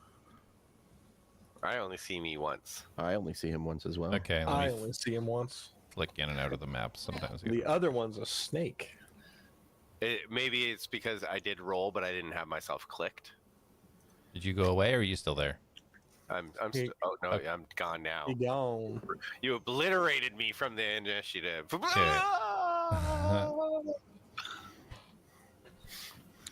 I'm back. All right. It feels so good, Mr. Stark.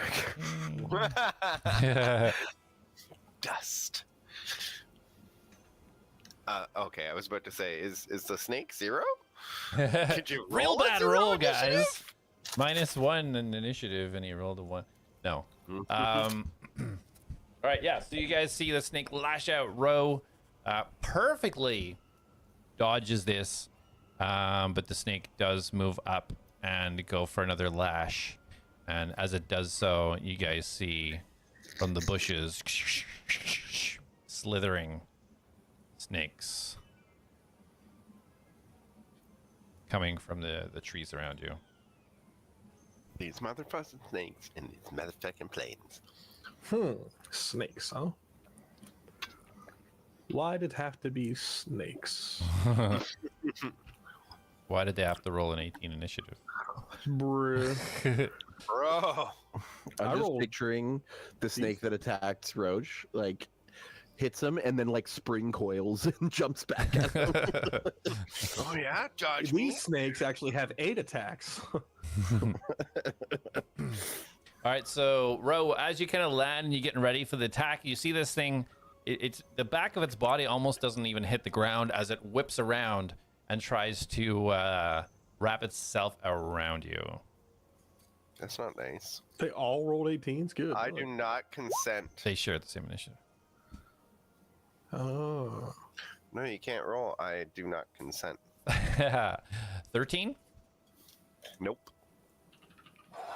So That yeah, is a miss. which is I tried to wrap around you, and you just like you almost like hop off each part of it as it's trying to get to you, just like a beautiful dance. And the rest will start to move up.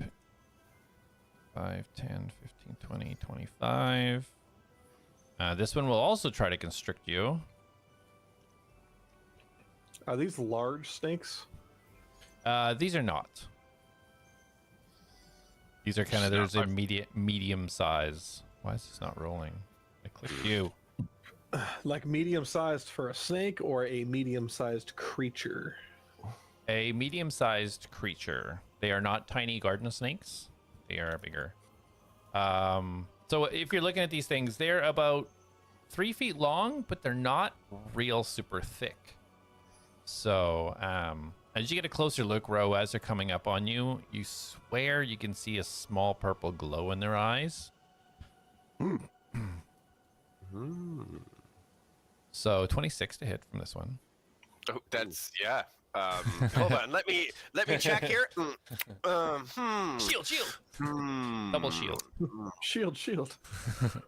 Shield, I say. Yeah. So, so yeah, being distracted by the first attack of part? being distracted by the first one, This other one latches up behind you and manages to wrap around your upper shoulders and biceps and kind of pull your arms backwards. You are currently restrained and take 15 bludgeon damage. Oh, wow. Okay. Bro picks the most OP wildlife I've ever seen. Yeah. Makes me scared to go out for a real. Crack cocaine. And then the other slither. 5, 10, 20, 25, 30, 35, 40. You can get there. You can get there. So you see the other snakes kind of slithering and moving up behind Ro. You guys see Ro now kind of almost just pinned in air by this snake that's just wrapped itself around his chiseled back muscles. Okay, Val, you're up. Okay, I'm going to take my short bow and arm it with a spark arrow. Ooh. Okay. I hope I don't miss, because it's going to suck for you, Tim, if I do. I can take it. Oh my god, I missed. Natural 1. Okay. Yeah, it hits. So I don't know how you want to play it if the arrow hits Tim, because if it does, then he takes 3 points of fire damage because it still ignites. So I want you to roll a 1d4. Where's my d4? This will determine which square it lands in. Yeah, there it is. 1. Okay. Literally. Okay, so roll damage against Ro. Like arrow damage too, or just the fire damage? It's going to be the arrow damage too if it hits him. Yeah. So does he also take the sneak attack damage? No, because you don't have to use sneak. You like, why even say it?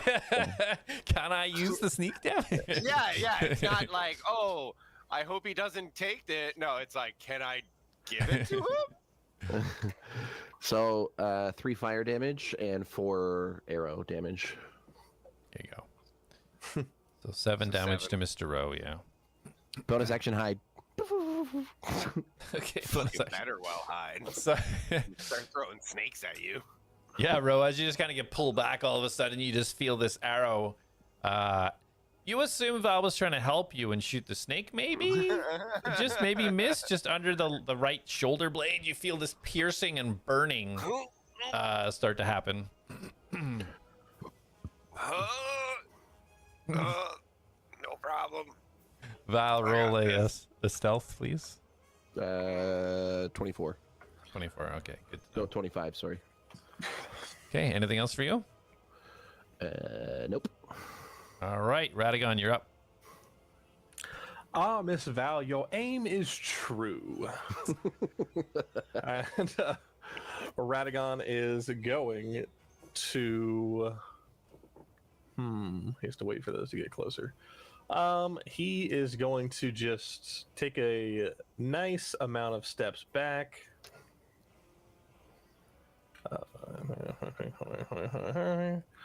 Out of range, hopefully, from any snake.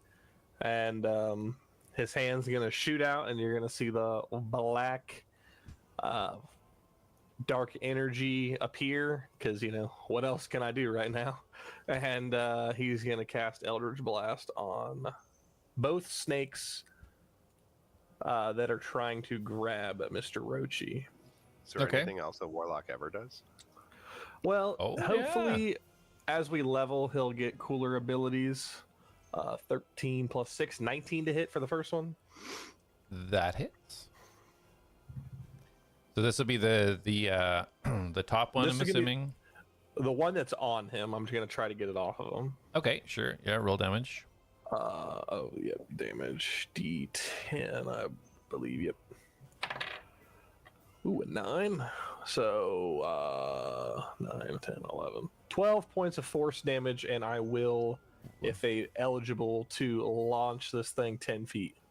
Absolutely can. So Ro, you see this after this burning, piercing pain in your right under your right shoulder blade, and then you glance to your left and you see this strange bolt of shadow just coming right towards you, and you kind of like grimace a little bit, and then you open your eyes and you just see this snake go flying 10 feet to your right and smack against the stone as this black energy is kind of just creeping and crawling all over it. Thank you. And the second one is a 15 to hit. 15 hits.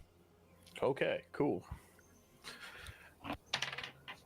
And that is a 6 on damage, so 9 points of force damage, and I will also launch this one away. Okay, bam, bam. And then Ro, as you turn around, get ready for your attack. You just see the next one, and Black Shadow poof, just shoves the snake away. Mr. Rochi, I hope you don't mind fighting the blunt of all these things. I will stay back. And that will be Radagon's turn. Me too. Okay, Ro, you're up. You're muted.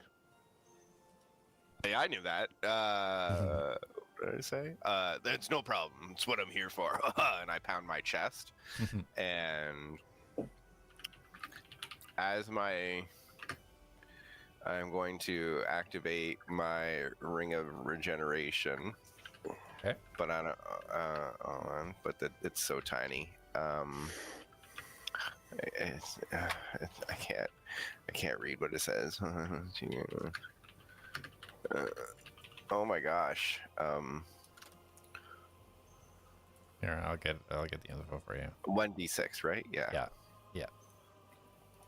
Okay, yeah. So I will use.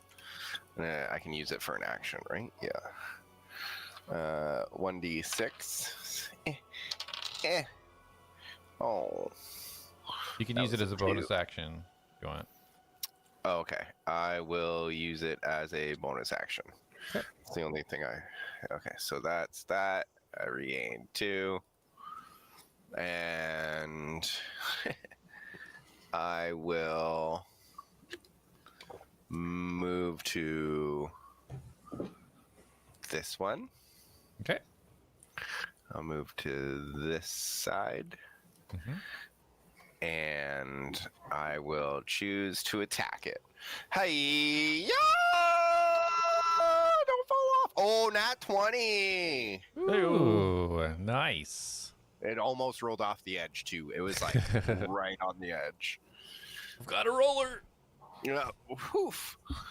Yeah, nat 20 on that baby. All right, so that's roll your damage.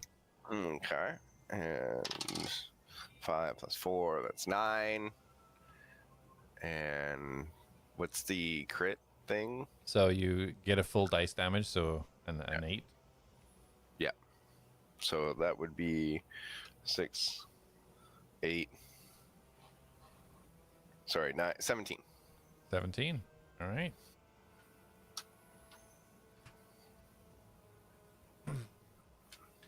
Perfect. You guys see Ro just run over and just kind of like slide down on his side as you just see his fist just come into almost like a stone brick as it just pummels right into the side of this snake, almost folding it in half. Almost. Not completely.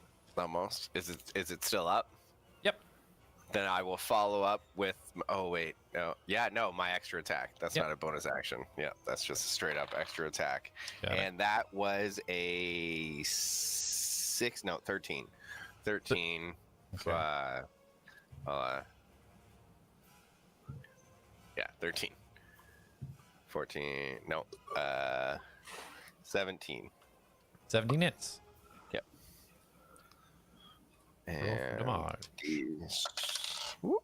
Oh, another roller. 8 damage. 8 damage. Okay, perfect. All right, this thing takes another punch. This punch, as it goes in, you can almost feel the snake skin like folding around your hand, and then you like quickly pull it back. It looks hurt. It looks hurt.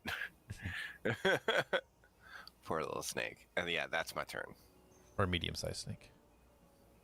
All right. Poor medium-sized snake. All right, the snake's turn. So the two snakes, 5, 10, 20, 50. Think about this. The snake's as big as me, just not as muscular.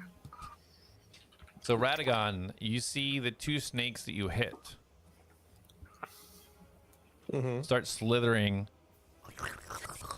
across the ground towards you, And almost in tandem, you see them lift their tail up, and swirl around, and the back of it opens, and you see 2 green pellets come shooting from each snake towards you. Bruh, I ran away on purpose. Yeah, did anyone think those snakes were gonna do like a helicopter attack move? I was They thinking they were about to spinning like and turn then, into a like, hover up? Megazord or something. Oh, like fuse together, like. Why is this not rolling? I'm gonna have to manually roll it. It's not working for some reason. Manual rolls. Manual rolls. 16. Hey, at least this one 22. didn't show up after I stabbed someone in the shoulder. The 22 hits, obviously. I've bark skin on. It still hits. 2d6 plus 3 is... So that works. So you take 8 points of bludgeon. Plus 3 points of poison damage. And as the first pellet hits you and it bursts and you kind of feel like, it almost feels like acid burning through your skin, and it kind of puddles down onto the ground, and you can see around you this kind of like bubbling liquid that is surrounding you right now. As you see another one come hurtling towards you. Lovely. This one though, as you see it coming, you kind of duck out of the way and it just flies off into the distance behind you and hits a tree, and you'll see the bark of the tree start to just peel away and start slithering down the side of the tree. My shit's messing up here. Well, I gotta refresh my stuff. Dang it. This is the problem with having to log into 2 different profiles on Roll20 and doing this.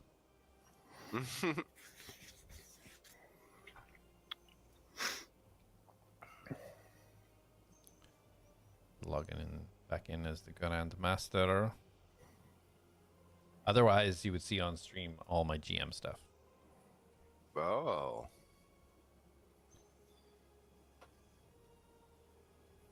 And that would be cheating. That would not be good for the DM. No, that wouldn't be good at all. All right, we're back. How are you guys Right. nailing all these weaknesses? So weird. You knew exactly where that puzzle was. All right, so yeah, the second one missed. So Ro, you see the one down at your feet that you just laid into. You see it start to lash back as the one behind the rock slithers back 5, 10, 20, and also lashes out at you. The first one trying to writhe its body all over you.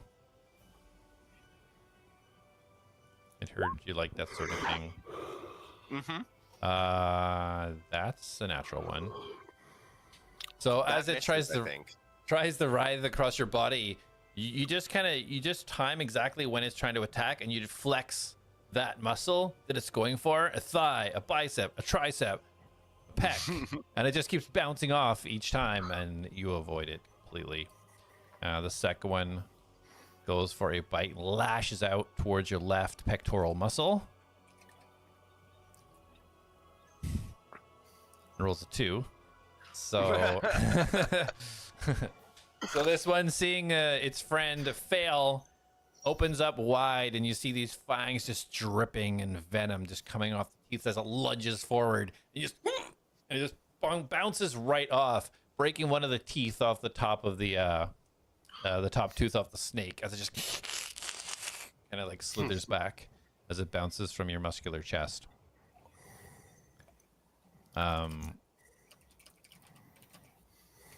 So Val, you're kind of seeing the battle play out, and you hear kind of a loud noise, like really high in the air. That is all. Okay. Your turn. I'm going to try to shoot an arrow again. He's not restrained this time, right? No. Okay, cool. All right. That's way better. Dirty 20. Okay, which one are you aiming for, sorry? Got the one right in front of Ro. Okay. Go ahead and roll for damage.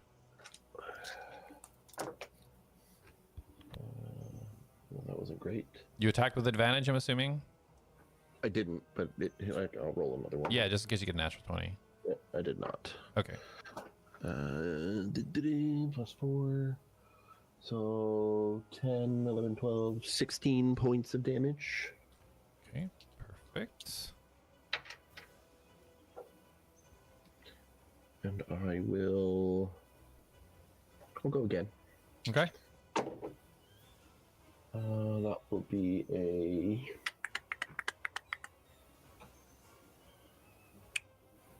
What is it? What's my thing? Oh, +7. 26. 26 hits? Yeah, for sure. Yeah, and that's just a D4. Where's my D4? Where'd it go? 3 points +4, 7 points of damage. 7. All right. Bro, you see this thing just 2 arrows just right into it. You see blood splattering all over, and this thing is just wriggling, barely hanging on for life. And 5 points of fire damage. And it bursts into flames. It just starts the wriggling is like it's struggling for life, and it just you just see smoke, and it just stops moving.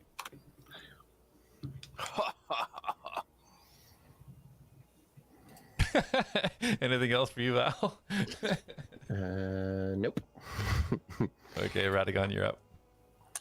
Radagon is going to go, not very friendly, are we?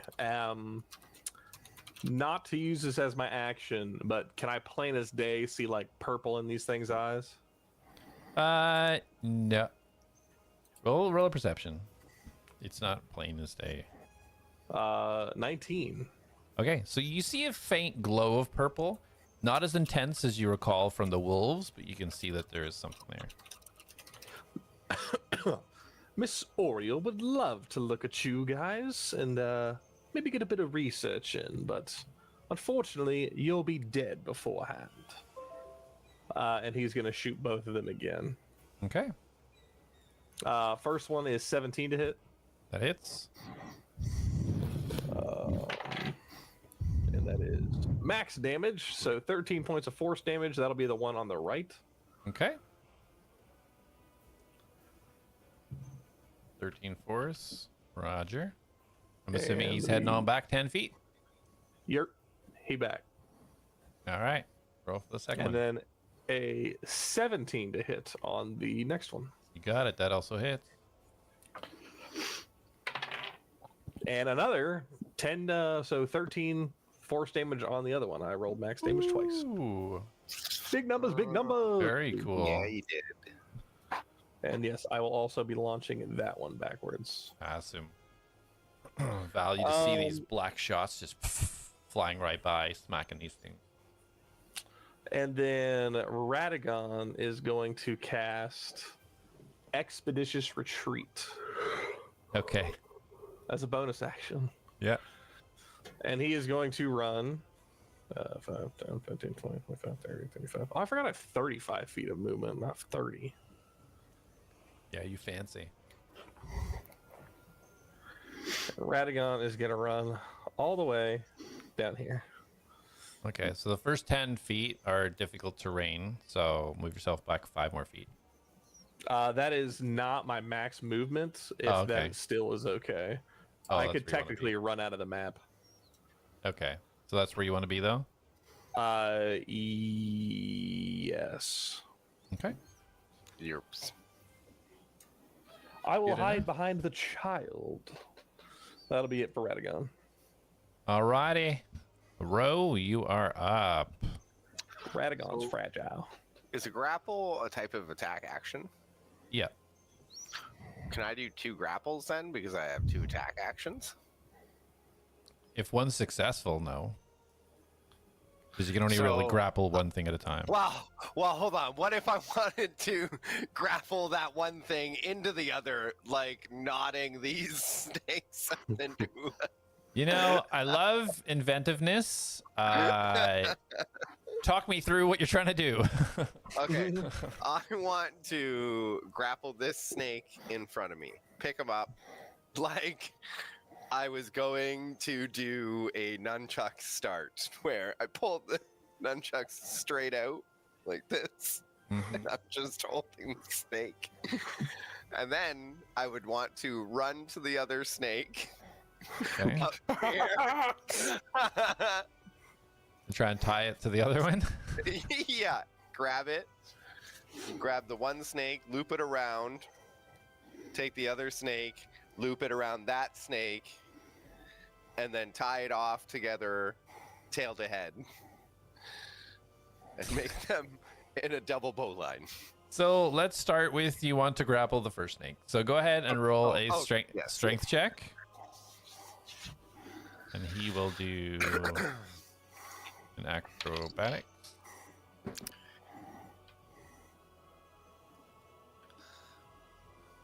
That's 11. You got a 14.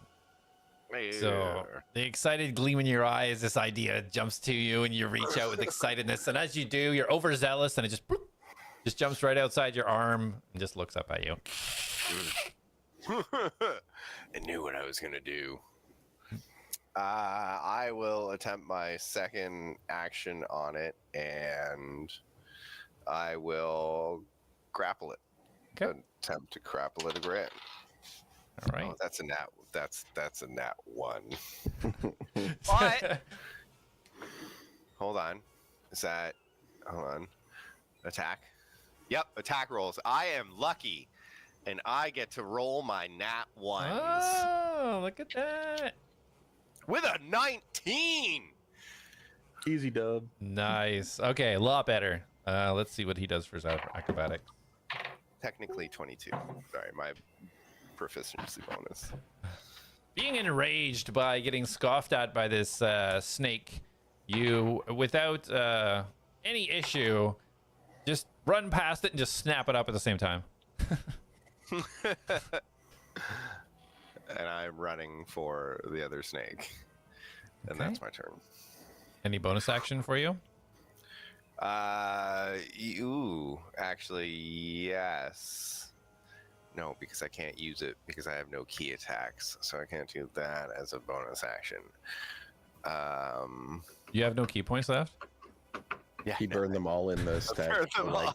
but- I've burned them all. But listen. I was looking into this, and technically, I need 1 hour rest of a short rest to get them back because I can get them back after a short rest. A short rest can be a minimum of an hour, and I have to spend 30 minutes of a short rest meditating to get them back.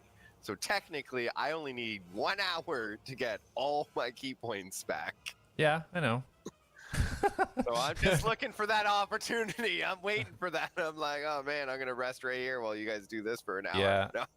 And you guys were almost an hour in the village. I was going to try to, but I felt like it wasn't. I didn't feel it was long enough because I felt like Yeah. I could do the 30 minutes, but not the full hour. hour to complete the minimum requirements for that short That's rest. fair. That's fair. Yeah. So Yeah. I feel like it's a 30 minutes of short rest and then 30 minutes of meditation, Okay. and that's the way it times for me. Yeah. But I'm looking out for it. Don't worry. Don't worry. Okay. All right. So There'll nothing be for a your bonus time- then? I don't think you have much. Oh, you guys. Yeah. All right. Yeah, that's my turn though.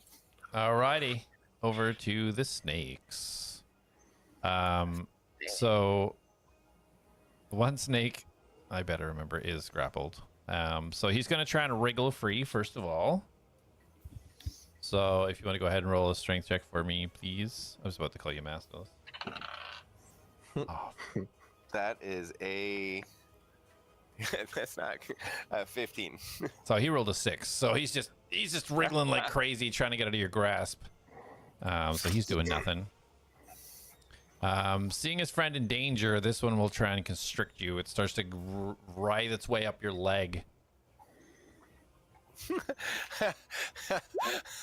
Rochi just fighting snakes, and it's like he's got one on grappled here, and the One on other the one's leg. grappling his other arm and his other leg, and he's just like, ah. So yeah, this one definitely hits 24. 9 bludgeoning damage, and you are restrained. Just what I wanted. The reverse, the exact reverse of what you're looking for. Well, now that snake is You are near now me. wrapped Now around him. I can get out of it and then grab it. Yeah. See if you can break the restraint. Yeah. The other, now that you're restrained, this other snake slithers up and it lashes out to attack at advantage with its bite. You see these fangs open up, the dripping of venomous liquid coming down. 22 to hit, so you take 9 piercing and 6 poison. Did you say 9? Yeah, With 9. like, not an upside down 6? No, definitely. I'm using roll 20s. Yeah, 9 damage piercing and 6 poison. Oh, I am resistant to poison. Okay, so 3 poison. I have advantage on saving throws against poison, and yeah, I'm resistant to poison damage.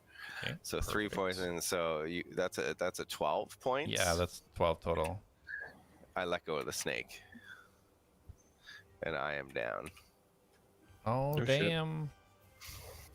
You guys see Roji as he's holding one snake up in victory and the other one wrapping around its leg, and this other one lashes into him as it sinks its teeth in. And you see this, for a quick second, you see this almost green color start to shed throughout his veins almost in an instant as he drops the snake he's holding and collapses on the ground. That's what you were saying, right? You were unconscious? Or Yep. you just... Okay. Just your health didn't update on my thing. I am -2 right now. All right. That is the snake's turn. Val, you're up. Do they see me? You're still hidden. They're focused on Ro right now. Okay. That's a good one. That will be it hits. It's like 25 or something. Which one are you aiming Crazy. for? We'll go for this one for now. So looking at them quickly, you can see the ones to the north of Ro have blood and stuff coming out of them. The one to the south of him looks unhurt. Okay, well then I'll go to the above one then. Okay. And oh, this one's good. 5, 10, 16, 19, 23 points of damage. What was your attack roll? 25. Oh, okay. So 23 points of damage? Yeah, Bam. That was with the crossbow or your knife? my dagger. Dagger. Okay. Yeah, so nobody sees anything because Radagon's way in the back and Ro's unconscious. You know what happens? You see the snake kind of just wince and kind of shudder for a second. Yeah, it's having a hard time moving around right now. Okay. And I'll bonus action hide. Okay, roll stealth. 10. Okay. So, Radagon, you're up. About how tall is the tree that I'm standing under? With 20 feet. All right, Radagon is going to climb to the top of it. Okay. And once he's up top, he is going to have a great vantage point, and he's going to start raining down fire. So, there are trees in front of you, so I want you to roll a perception check first. Okay. Also, what's the range on your spell? 11. 120.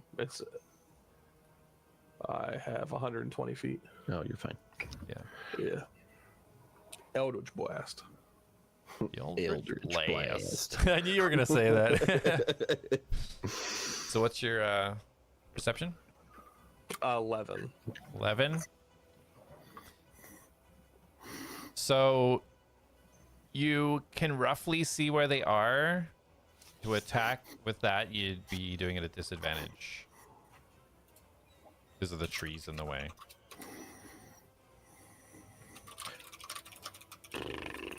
can't quite get an exact beat on them. It's kind of you're kind of relying on the movement of the branches to kind of like get a beat on them. Unless you want to Okay, move. if I go down the tree, this is just what if I go down the tree, I can get to here. Would I still be having to make No, checks? you'd be fine there. It's just where that tree at the back there's like 3 other trees lined up in front of you, so it's obscuring your vision. You could even try to leap to the tree in front of it, and then that would give you a better shot as well. I could get in the tree in front of it? Like if you were to just maybe leap over to that tree that was in front of it, you would have a better shot, better clear view. All right, then I will do that. Okay, roll an acrobatics. Nat 20, baby. Perfect. Wait, can I save that one for one of the crit attacks? No, sir. So yeah, you just I'll be wasting nat 20s on these.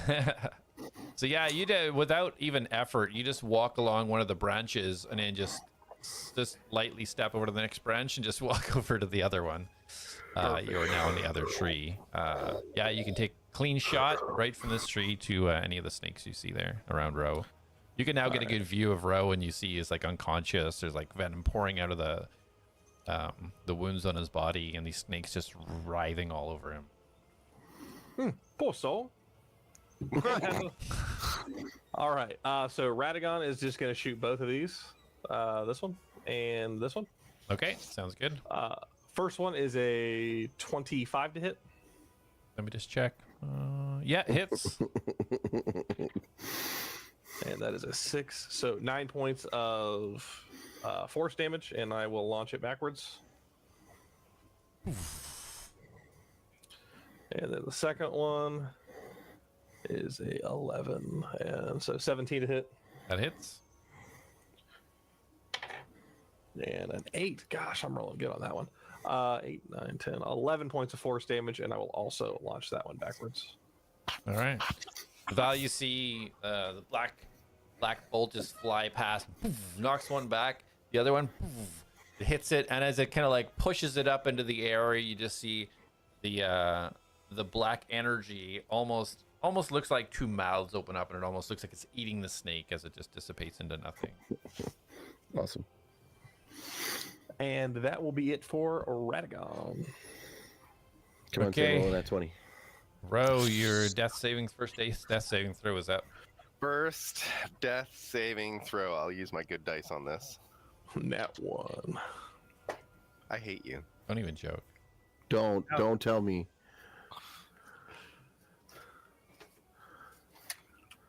That's just what happens when you say you're using your good Oh, dice. come on. You jinxed yourself. I'm Okay, sorry. that's 2 death saving throws, Ro. Failed. Who knows, his side adventure would kill me off. Oh my god. We just met this guy 2 days ago. We have to meet someone new next time. So weird. Magnus came to find you guys. I don't know who you are, but I'm here now. Okay. So the snake's turn. It bites Rochi. I mean, I can't see anyone else. Well, Radagon's not hidden. The attacks did come from there, so 5, 10, 15, 5, 10, 15, 20. Both these snakes slither forwards, looking at where these shots came from, and they both spin their tails and let out their bulging venomous sacs towards you, Radagon. Oh. Bulging. Big sad. First attack is Big bulging 12, sacks. 12. assuming that misses. A 12 hits. What? I'm just kidding. It doesn't hit. Yeah, I was like, minus what? everything. We always be saying high numbers. We're like, let me check. Yeah, that was complete garbage. Rolled a 6 and yeah. No, so both miss. As you're kind of like perched on the tree, you see these things, the angle that they're trying to throw these at, and the curvature of kind of the way they have to do it with the tails, they just can't nick you, and they just go flying past. Boom. Val, you're up. So, question on mechanics. Because they can't see me, right? You believe you're currently hidden, yes. Okay, so I'm going to move down 1, so that I'm out of melee range, and then I hope I can do this. So 1, 2, 3, 4, 5. Perfect. I will use my action to stabilize Rochi. Okay, roll a medicine check. 14. 14. All right. So you kind of bring to fruition your dagger, and going over the largest kind of wounds that he has, you slowly try to piece it together and use the energy to almost fuse the skin together just enough to stop that mortal bleed coming out. Rochi, you are now stabilized. I just psychically cauterized you. I hope you know that. I don't know anything. All right, so you no longer have to make death saving throws. It's badass. Hold on, I want to make one more just in case. Oh, thank fuck, that was a 4. Would have died. Would have died. Can I bonus action attack still? Yeah, yeah. Okay, cool. That'll be 22. Okay, 22 hits. Which one are you aiming for? The lower one, the one that was the lowest one. I know one of them is hurt and one isn't. The top one is hurt. Yeah. Okay, I'm gonna attack that one. Roll my d4. That's poo damage. Only 5 damage. 5. Okay. All right, it winces a little bit. You see the blood is coming out of it. Looks pretty hurt, but it's still wriggling. Yep. That's it for my turn. That's all I got. I used all my movement and my actions. So. Okay, Radagon, your turn. Radagon is going to continuously just rain down fire. So Okay. it's literally all I can do right now. 15 on the die plus 6, 21. That is going to be on this one. Okay. Roll damage. Max damage again, 13 force damage, and I will be launching it. Ooh. As your bolt hits it and it starts flying back, you see almost half of the body start to dissolve in your sort of chaotic energy, and it just lands and it's still wriggling, but there's only half of this body left. It is hanging on for dear life right now. Dang. All right. Well, the next shot is going to the second one. Okay. It's 12 on the die plus 6, so 18. That hits. I've rolled max damage again. Oh my goodness. 13 force, and I'm gonna push it. I guess straight back with his buddy. Okay. Bam, bam. Right back Dang, there. this is the one that's rolling really good too right now. Nice. Pretty die. It's pretty. Pretty. Ro, you're stabilized. You don't have to make death saving throws, but if you want to roll a death saving throw in the off chance you roll a 20, you may do so.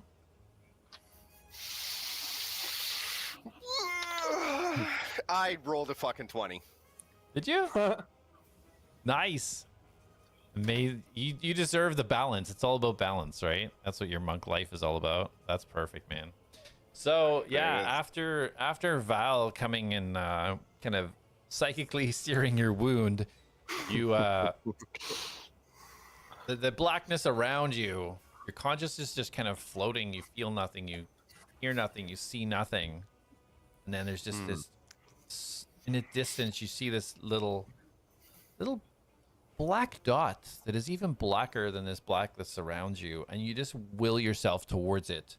And as you get closer and closer, and this black dot gets larger and larger, and you see this black face with these 2 black hands and these long fingernails just grinning at you. And as it opens its mouth up to swallow you, you wake up and you have 1 HP. Shit, that was fucking scary. Yeah, You I wake thought up to this was like you wake were up to like, Val's face, like just looking at you. Yeah, I'm just, and you just see me stone faced, but I basically crap my pants. Save it on the death saving throws. Blame Val's like, did you just poop yourself?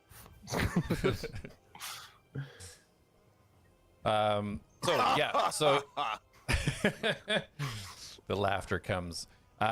So these snakes are They're heading back for Radagon. They're trying to drop the thing that's attacking them. They both move forwards to get closer, and they can't get up in that tree, so they're going to go ahead and try their venomous sacs again. 23 to hit. Yep. So you get 6 damage, bludgeoning damage, and 7 poison. And Radagon falls out of the tree. No. So you guys see the snake throw this green ball up towards into the trees, and you just hear this rumbling of leaves and twigs as Radagon hits the ground. Boom. Just saying, I'd be fine, but Oreo rolled really bad on her healing check and was like, "You look fine, bye." I was like, Yeah. I was not full health for this fight. That's so true. Okay, so seeing that danger taken care of, the snake slithers over and immediately tries to constrict Val, seeing that she brought it assumes that she brought Ro back. So you feel Val, you feel the snake start to wind its way up your leg.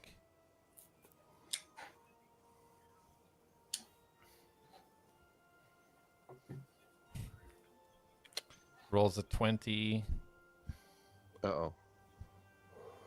So 15 bludgeoning damage, and you're restrained. I'm going to uncandy dodge that. Okay. 7. So it's only 7. Did you say uncandy dodge? Yeah, I did, but I meant uncanny. Okay, I thought so. Like, I thought that hard D was there. Okay. I will attack the one that's on me, I guess. Okay. 24. 24 definitely hits. Okay. They get downed by a snake. I'm ashamed. 8 damage. Okay.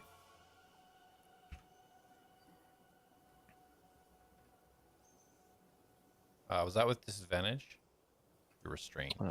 No. Here. Yeah. Okay, it doesn't hit. That was a natural 1. Oh, damn.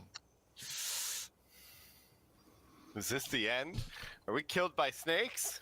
I will bonus action attack the other one. Okay. Okay, one was a 17, one was a 15 plus 7, so 22. Yeah, that hits. Roll for damage. Okay. 7 damage.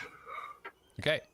Yeah, as you kind of reach your power out as you're trying to fight your way off this one that's on you, and you just see the one that's over close to Radagon. You just see its head kind of shake for a second, and it just explodes and is dead. Perfect. Lovely. Radagon. Oh, sorry. Anything else for you? Nope, I can't do anything. I'm restrained, and I used both actions, so. Okay. Radagon, death saving throw, please. 17. 17. Successful saving throw. Yay. Ro, you are now conscious. You have 1 HP. You see Val. This snake is kind of wrapped around Val as she's trying to fight it off. You don't know where Radagon is.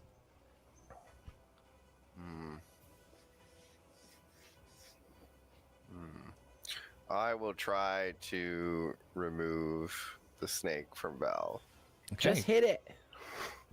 And she just goes. I was about to say, okay, so I'll attack. Okay, yeah. Ooh, 21. 21 hits. And I will roll the damage. Ooh, 10 damage. Damage. I really wish Nice. you had key points. I know. Stunning strike know, would be but just I'll- amazing. I know. I wrote out a whole combo list while Jay was monologuing. Look at all the things I can do here. So yeah, To be fair, I you wasn't monologuing. yes, you're right.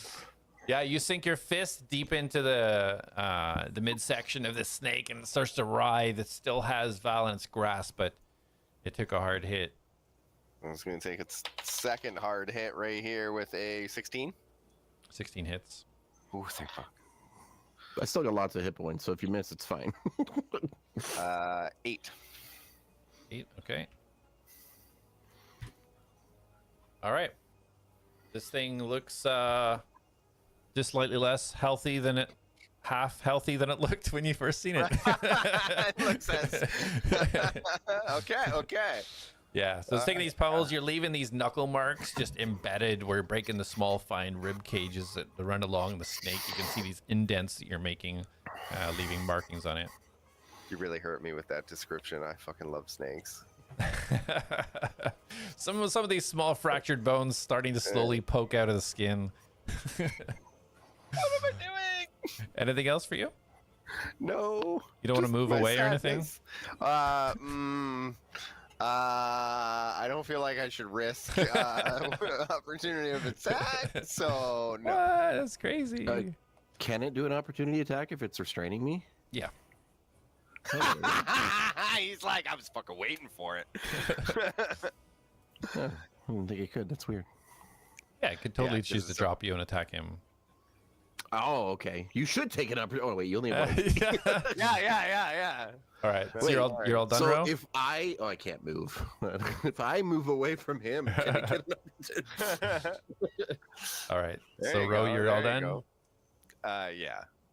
Okay. Unless I can like get away from it by like going behind Val and not triggering an opportunity attack, and then No. taking like the long way to Radagon.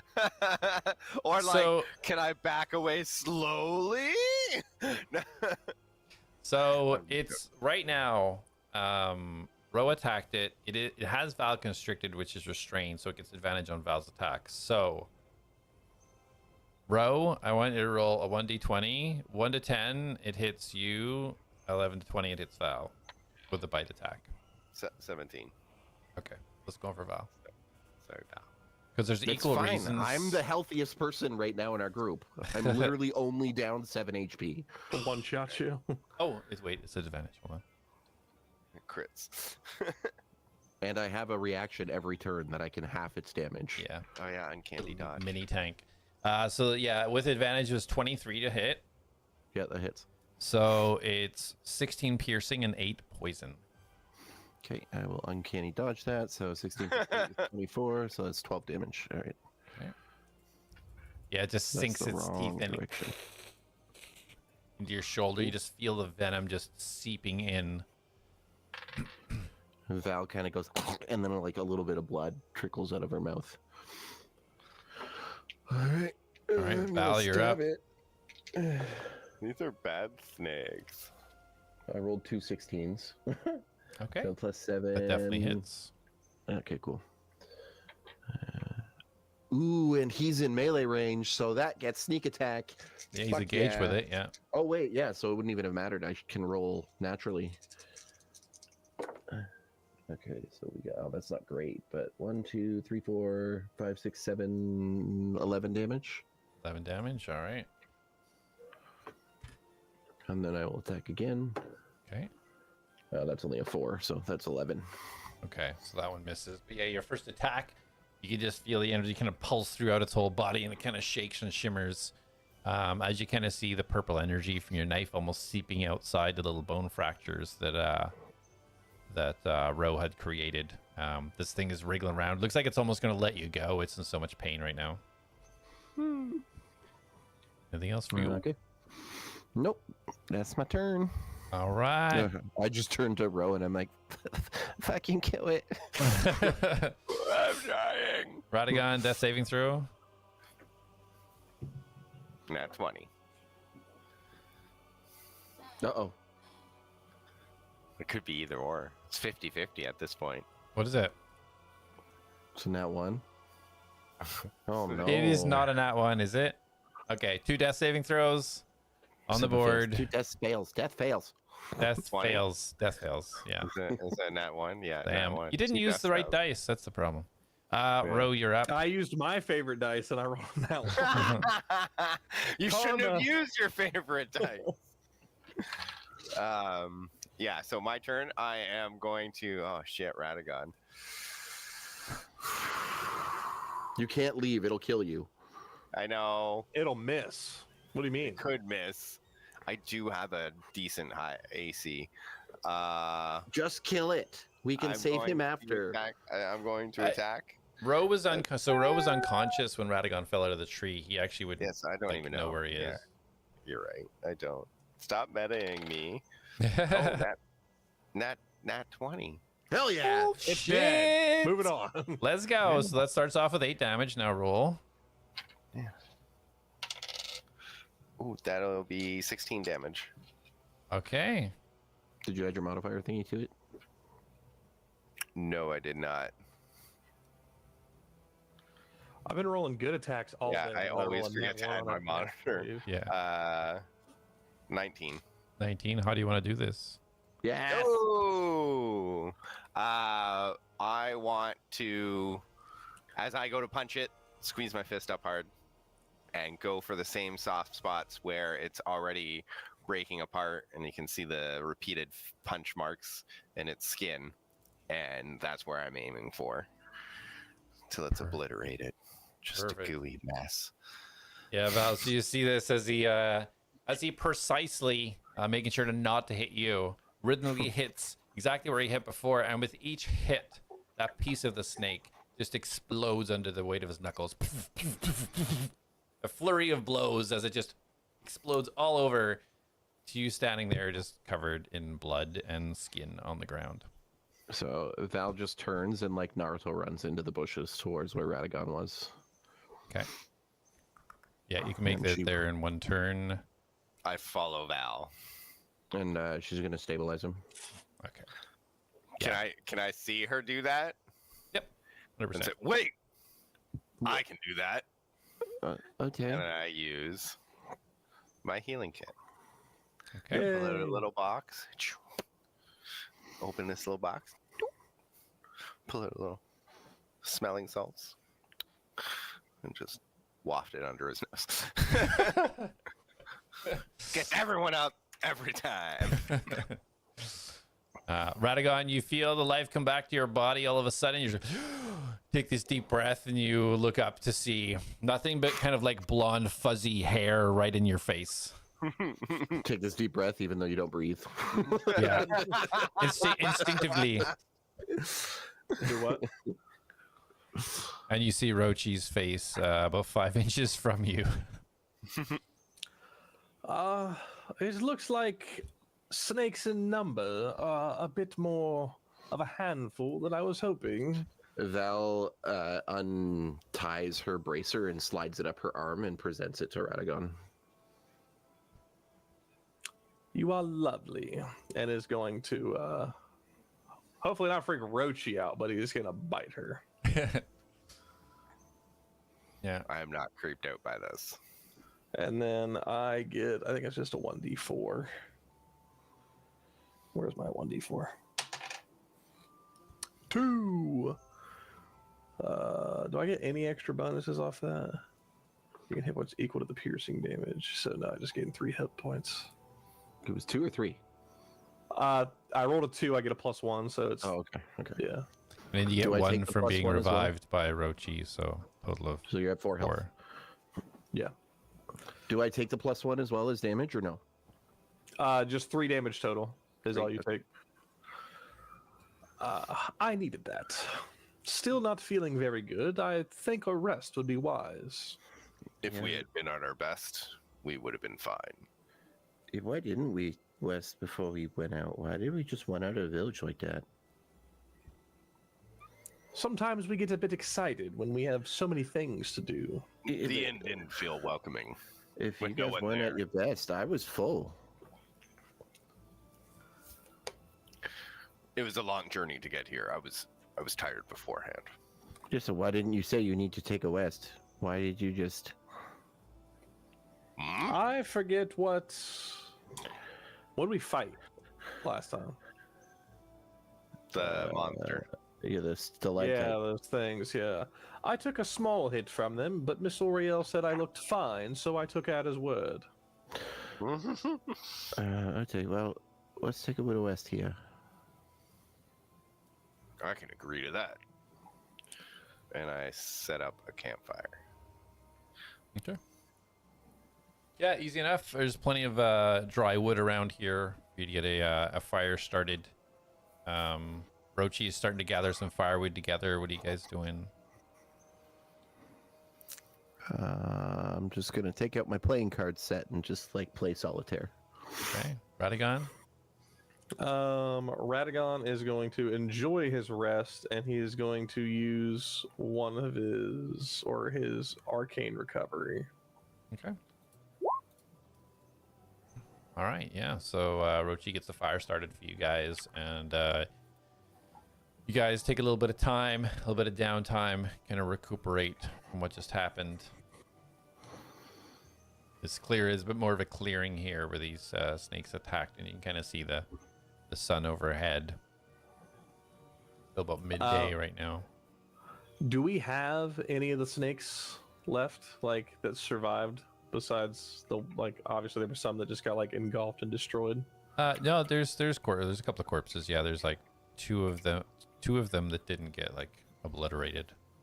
Yeah, Radagon is there should going be to one directly north of us, the one that I killed, because it doesn't do any actual physical damage to the body.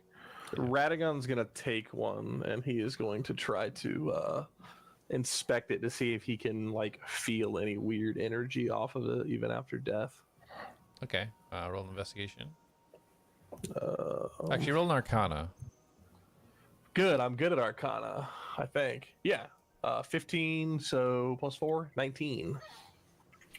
Okay, so looking over this thing, there's no obvious signs of something different than a snake normally, but having experienced what you experienced with the wolves before, you get that same kind of like very extreme faint magical feel about this.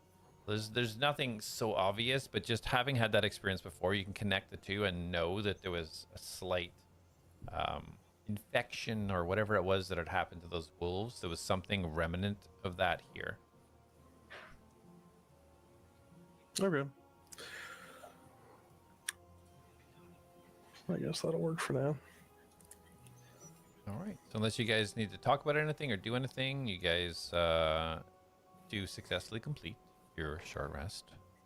1 hour. So I can mark off a short rest. Roll your hit die if you need it. Looking at myself, I feel like I need it. Yeah. So yeah, Rochi, you get your key back. D8. So I can use a few of my hit die. I can use 2d6 and 1d8, I think. Oh yeah, because you're multi stuff. Yeah, so 2d6 and 1d8. 18, 26. 7, Oh, wow. 13, 14, 15. So who would you like to kind of be keeping watch during this hour of rest? Keep an eye out, I guess. While you're playing solitaire. Yeah. You roll a Just perception. like flip a card, look around. 19. 12. Okay.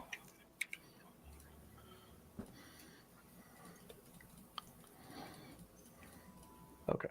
I'm just going to use all my hit die. That puts me at full health. All right. Yeah, I'm gonna. I too am going to. Just I might as well. Yeah. Yeah. And then at long rest, you get half of them back. Oh, okay. I thought it was all of them. No. I used to think that as well until I was corrected after the first couple of sessions.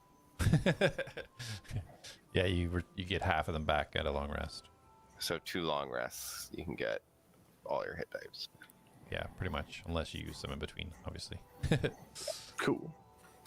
All right, so yeah, you guys kind of gather your things. You collect your cards back up. Val, what do you guys want to do from here? I'll put out the fire safely. Very conscientious of you. So do you guys think that we're going to be okay to fight the goblins like this? Who says we have to fight them? They did say they were friendly goblins, more civilized. Yeah, like a town of them. My My thought process is maybe something that possessed these wolves and these snakes maybe possessed one of the goblins to go steal some flowers. I find it unusual that they talk so highly of civilized goblins, yet one goes rogue. So maybe this power has possessed them. That's a good thought. Yeah, that's fair. Those guards were also sus. They didn't know who the commander was. They looked like they were a bit outdated. Perhaps when they took over this town, were placed there to guard this winery, was it? The gentleman's uniform, Joe, I believe his name was. His outfit was a bit outdated compared to Sir Alexia and all the other guards that were surrounding him. Maybe they stole them. Judging by the way they spoke, as elegant as he thought he spoke, I don't think they stole them. I think they're just dim-witted guards that made it onto Centurium's guard. Fair. Maybe that's Okay. what they wanted you to think. Yeah, but Then I'm a sucker indeed. You got Okay. Murphy's brain like thinking like, oh shit. were those guards actually guards? Yeah, and what if the goblins aren't friendly? Well then, we're walking into a lovely trap. Also, looking at the map, is the goblin place to the right of the path where the graveyard is? Okay, so looking at the map, the graveyard where we were supposed to meet Oreo is before we go to the goblin place. Do you want to go there first? I think having this Oriole with us would be a very smart idea. Yeah, and we were just going to scope out the graveyard anyway, right? We weren't going to do anything. As she Correct. desires, we will do it. Okay, so let's go to the graveyard first. To the graveyard. Who knows? Perhaps maybe she was watching from above, flying around. Oh, she totally was. I heard her. She squeaked at us. Ah, what a lovely thing to do, and sit up there and watch. Well, she may not have seen us. Well then, let's make our way to this graveyard, meet up with her, explain the whole flower situation. Maybe she'll be willing to accompany us. To the graveyard! To the graveyard. All right. So, what direction are you guys heading from this clearing? You've head directly east from the farm so far. So just east until we see the road, and then we'll go north. Okay. Who's kind of leading the way? Who's I think I leading have the the most HP, so I will stealthily I'm scout ahead. I'm full. Oh, you guys are on full health? Then I will stealthily stay behind. Radagon will willingly walk in front. All right. So, are you guys doing it quietly, rushing through? What's the plan? I am going quietly. I don't know what they're doing. Casual Okay. pace. I don't want to sweat. Do you sweat? Very well. After that long, fine combat, I think we could use the rest. I feel well rested, and I was going to say we just rested. Walk casually, you know. I'm agreeing to walk casually. again, thank you, Miss Val, for being so considerate. What? Not I think many he means for the blood people thing. willingly let me bite them. No, whatever. It's fine. I'm not going to like turn into whatever you are, am I? No, you're not. Okay. So roll a stealth, Val. 18. 18. Okay, cool. And the other two, if you want to roll perceptions, guys, just Dang it. 12. okay. That is a 14. Okay. Yeah, so Val, you kind of fade off into the trees, hang back a few feet as the other two move forwards.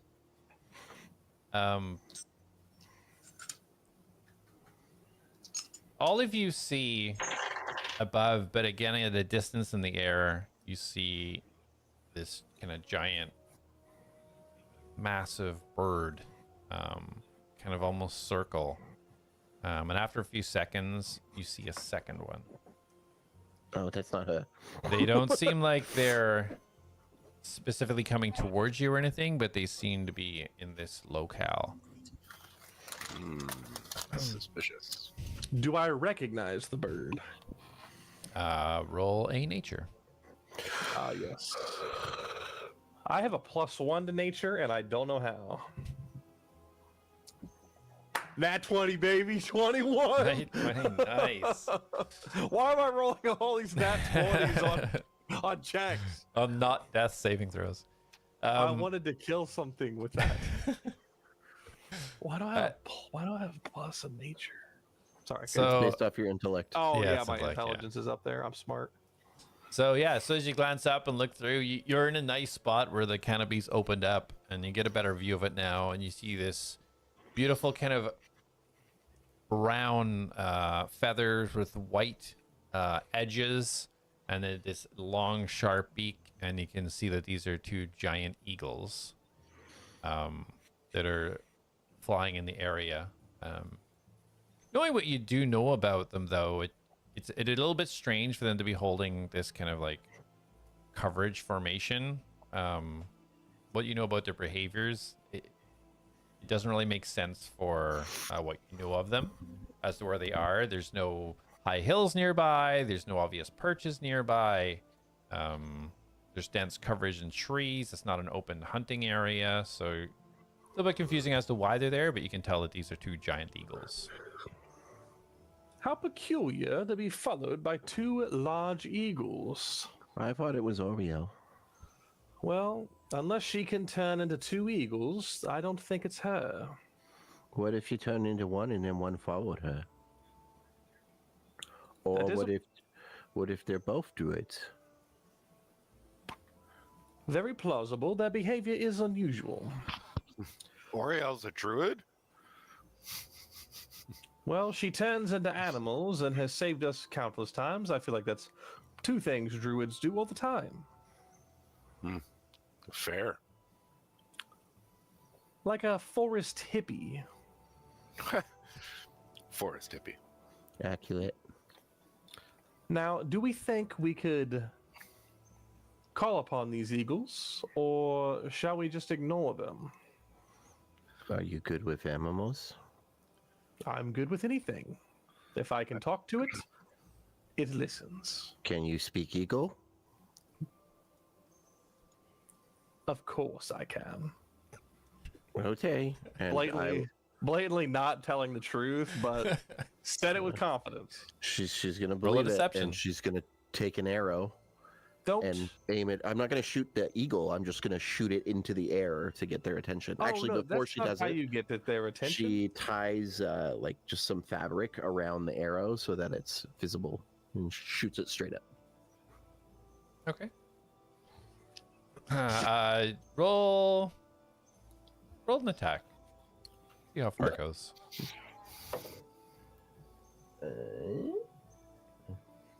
I'm not gonna shoot the eagle. Kills it. Yeah. One. Yeah, 13. 20. 13, okay. How'd you like to do this? Yeah, so you shoot it up, shoot it up above the canopy. Kind of like it hangs for a second before it kind of like pivots down again. These things don't seem to pay any attention to it. How high up are they? So they are, it's really hard to tell distance because of sky and nothing context to it. If you had to guess, you'd say like 1,000 feet. Like they're far in the sky. Oh, never mind. I thought I was gonna be able to like say hi to this eagle and tell it to come here. It's not like 30 feet above you or anything. Like they're both circling to the east, far from where you guys are. Yeah. Are they doing like the vulture thing where they circle something they want, or is this like? Would I gather that from what they're doing? Is this like a hey, there's something here? We're calling all nearby eagles or something? It could be that because their behavior, what they're doing right now, isn't consistent with what you know about them. There'd be no reason for them over over a heavy canopy forest like that for them to be like circling. It doesn't make any sense to you why they would be. And then how far away from where we're at? Like, are they like miles away? If you were trying to get underneath them, it would be probably about a 10-15 minute walk direct to get kind of underneath where they are. And did you say are they eastward? They're a little bit northeast, like east and then a little bit to the north. Maybe they're above the graveyard. I believe we should follow this. Okay, let's go. Very persuasive, aren't I? Sure. Rochi, you're muted if you're talking to us. Totally muted. I said Definitely we're not muted. muted, and let's go. But I also gave myself 2 hit dice back because I forgot my Ring of Regeneration activates every 10 minutes, so I regained Perfect. 6 health or 1d6. So I rolled 66 Okay, for the Nice. 60 minutes. awesome. Good idea. Good use of your gear. Yeah. So is that what you guys are doing? Is kind of heading towards directly underneath these circling giant eagles? Yep. Yeah. Maybe I'll get a pet eagle. They shall be our guides. Maybe we'll Okay. both get a pet eagle. Or maybe Yeah. we'll all die. That was Well- pretty close. We almost died to snakes. Eagles. Look at the bright side. If things go south, expeditious retreat, and I'm running. Never to be seen again. Eagles have a very high speed when they're flying. I wish I had Pop-Tarts. So you guys, are you running there? Are you going normal pace? Sorry, last time Foul Are Stealth, they you guys, going fast? they're kind of holding a position. They're circling. Oh, so they're not going. Radagon's never gonna look rushed. He always wants to be casual, nonchalant, even. Val's just gonna follow because she's not in a great spot. Okay. Okay, so you all want to roll a perception while you're trekking along. Brr. 11. 4. Okay. These dice be playing games with me. Rochi, I you're can what? hear you. I'll be right back. Sorry, Rochi, you said 14? Mm-hmm. Okay. Rochi, what's your passive perception? 13. Okay. All right, yeah. So you guys continue kind of trek through. The brush gets a little bit denser. Trees a little bit closer. Getting out of the this clearing that you just had this fight in. It takes a little bit longer than you expect. You're going like close to 20 minutes now, and you are getting a little bit closer to where these things are. But you it looks like they're starting to lose interest. Like they're circling, but they're starting to kind of like fade away and then come back, almost like they're changing their minds and coming back from the north down to the original position and then out to the north again. Almost making like an oblong shape, if you will, coming back and forth toward where they originally were and then up to the north. You guys get a little bit closer and closer, and we'll wait until Val gets back. I know we can hear, but still, it's just not the same. Oh yeah. Jay. Don't do that. Don't. This is on the internet forever. I don't want you talking to him while he's doing his thing. I was just gonna whisper his name. Oh, Ever so- that's where it begins. That's where it begins. Jace. Came back. We can see your back. I can. So as you guys get closer, oh, hold on. Put me in your mouth like that cereal. God. He literally said not to. Literally stopped you. So yeah, as you get closer and closer now, you can see these eagles where they were circling. They start to kind of like head off to the north. As you guys were getting You would, if you had to gauge, maybe about 300 feet from where they were to be directly underneath it. Want you all roll a perception. Ooh, 10. 24. Ooh, 15. okay. So as you're kind of moving through the brush now, it starts to open up a little bit. And Val, you kind of hanging off to the side a little bit. You start to see tiny traces of blood on some of the leaves and trees heading off to the north. Guys, I see blood. What if it's Oreos? And I'll point it out to them. Okay. If it's hers, then we'll go assist her as she's assisted us. With haste. And Radagon will pick up his pace. Okay.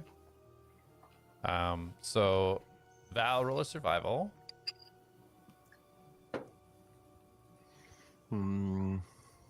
17. Okay, perfect. So yeah, you can, although these kind of splatters of blood get pretty spaced apart, you start to get a beat on it. You start to follow it, and it looks almost sporadic, but you can see the pattern. You can see the kind of the ducking and diving between trees and moving off to the east, to the north, to the east, to the north. You keep following it, and you start to hear a noise. You hear like almost like a slurping noise about 20 feet away to the northeast. And there's a huge canopy of trees and bushes there. Time to stealth and sneak in. Everybody stealthing? Are we being relayed this information? Uh-huh. Okay, then yes, Radagon will attempt to be quiet. I will attempt to be quiet. What do you mean attempt? You're pretty quiet. You've got a small figure. Okay, so everybody roll stealth. Oh, no. 17 on the die, so 19 in total. 9. I rolled a 2. Nice. I rolled 17. a 18. Wait. I will use one of my psionic things. Okay.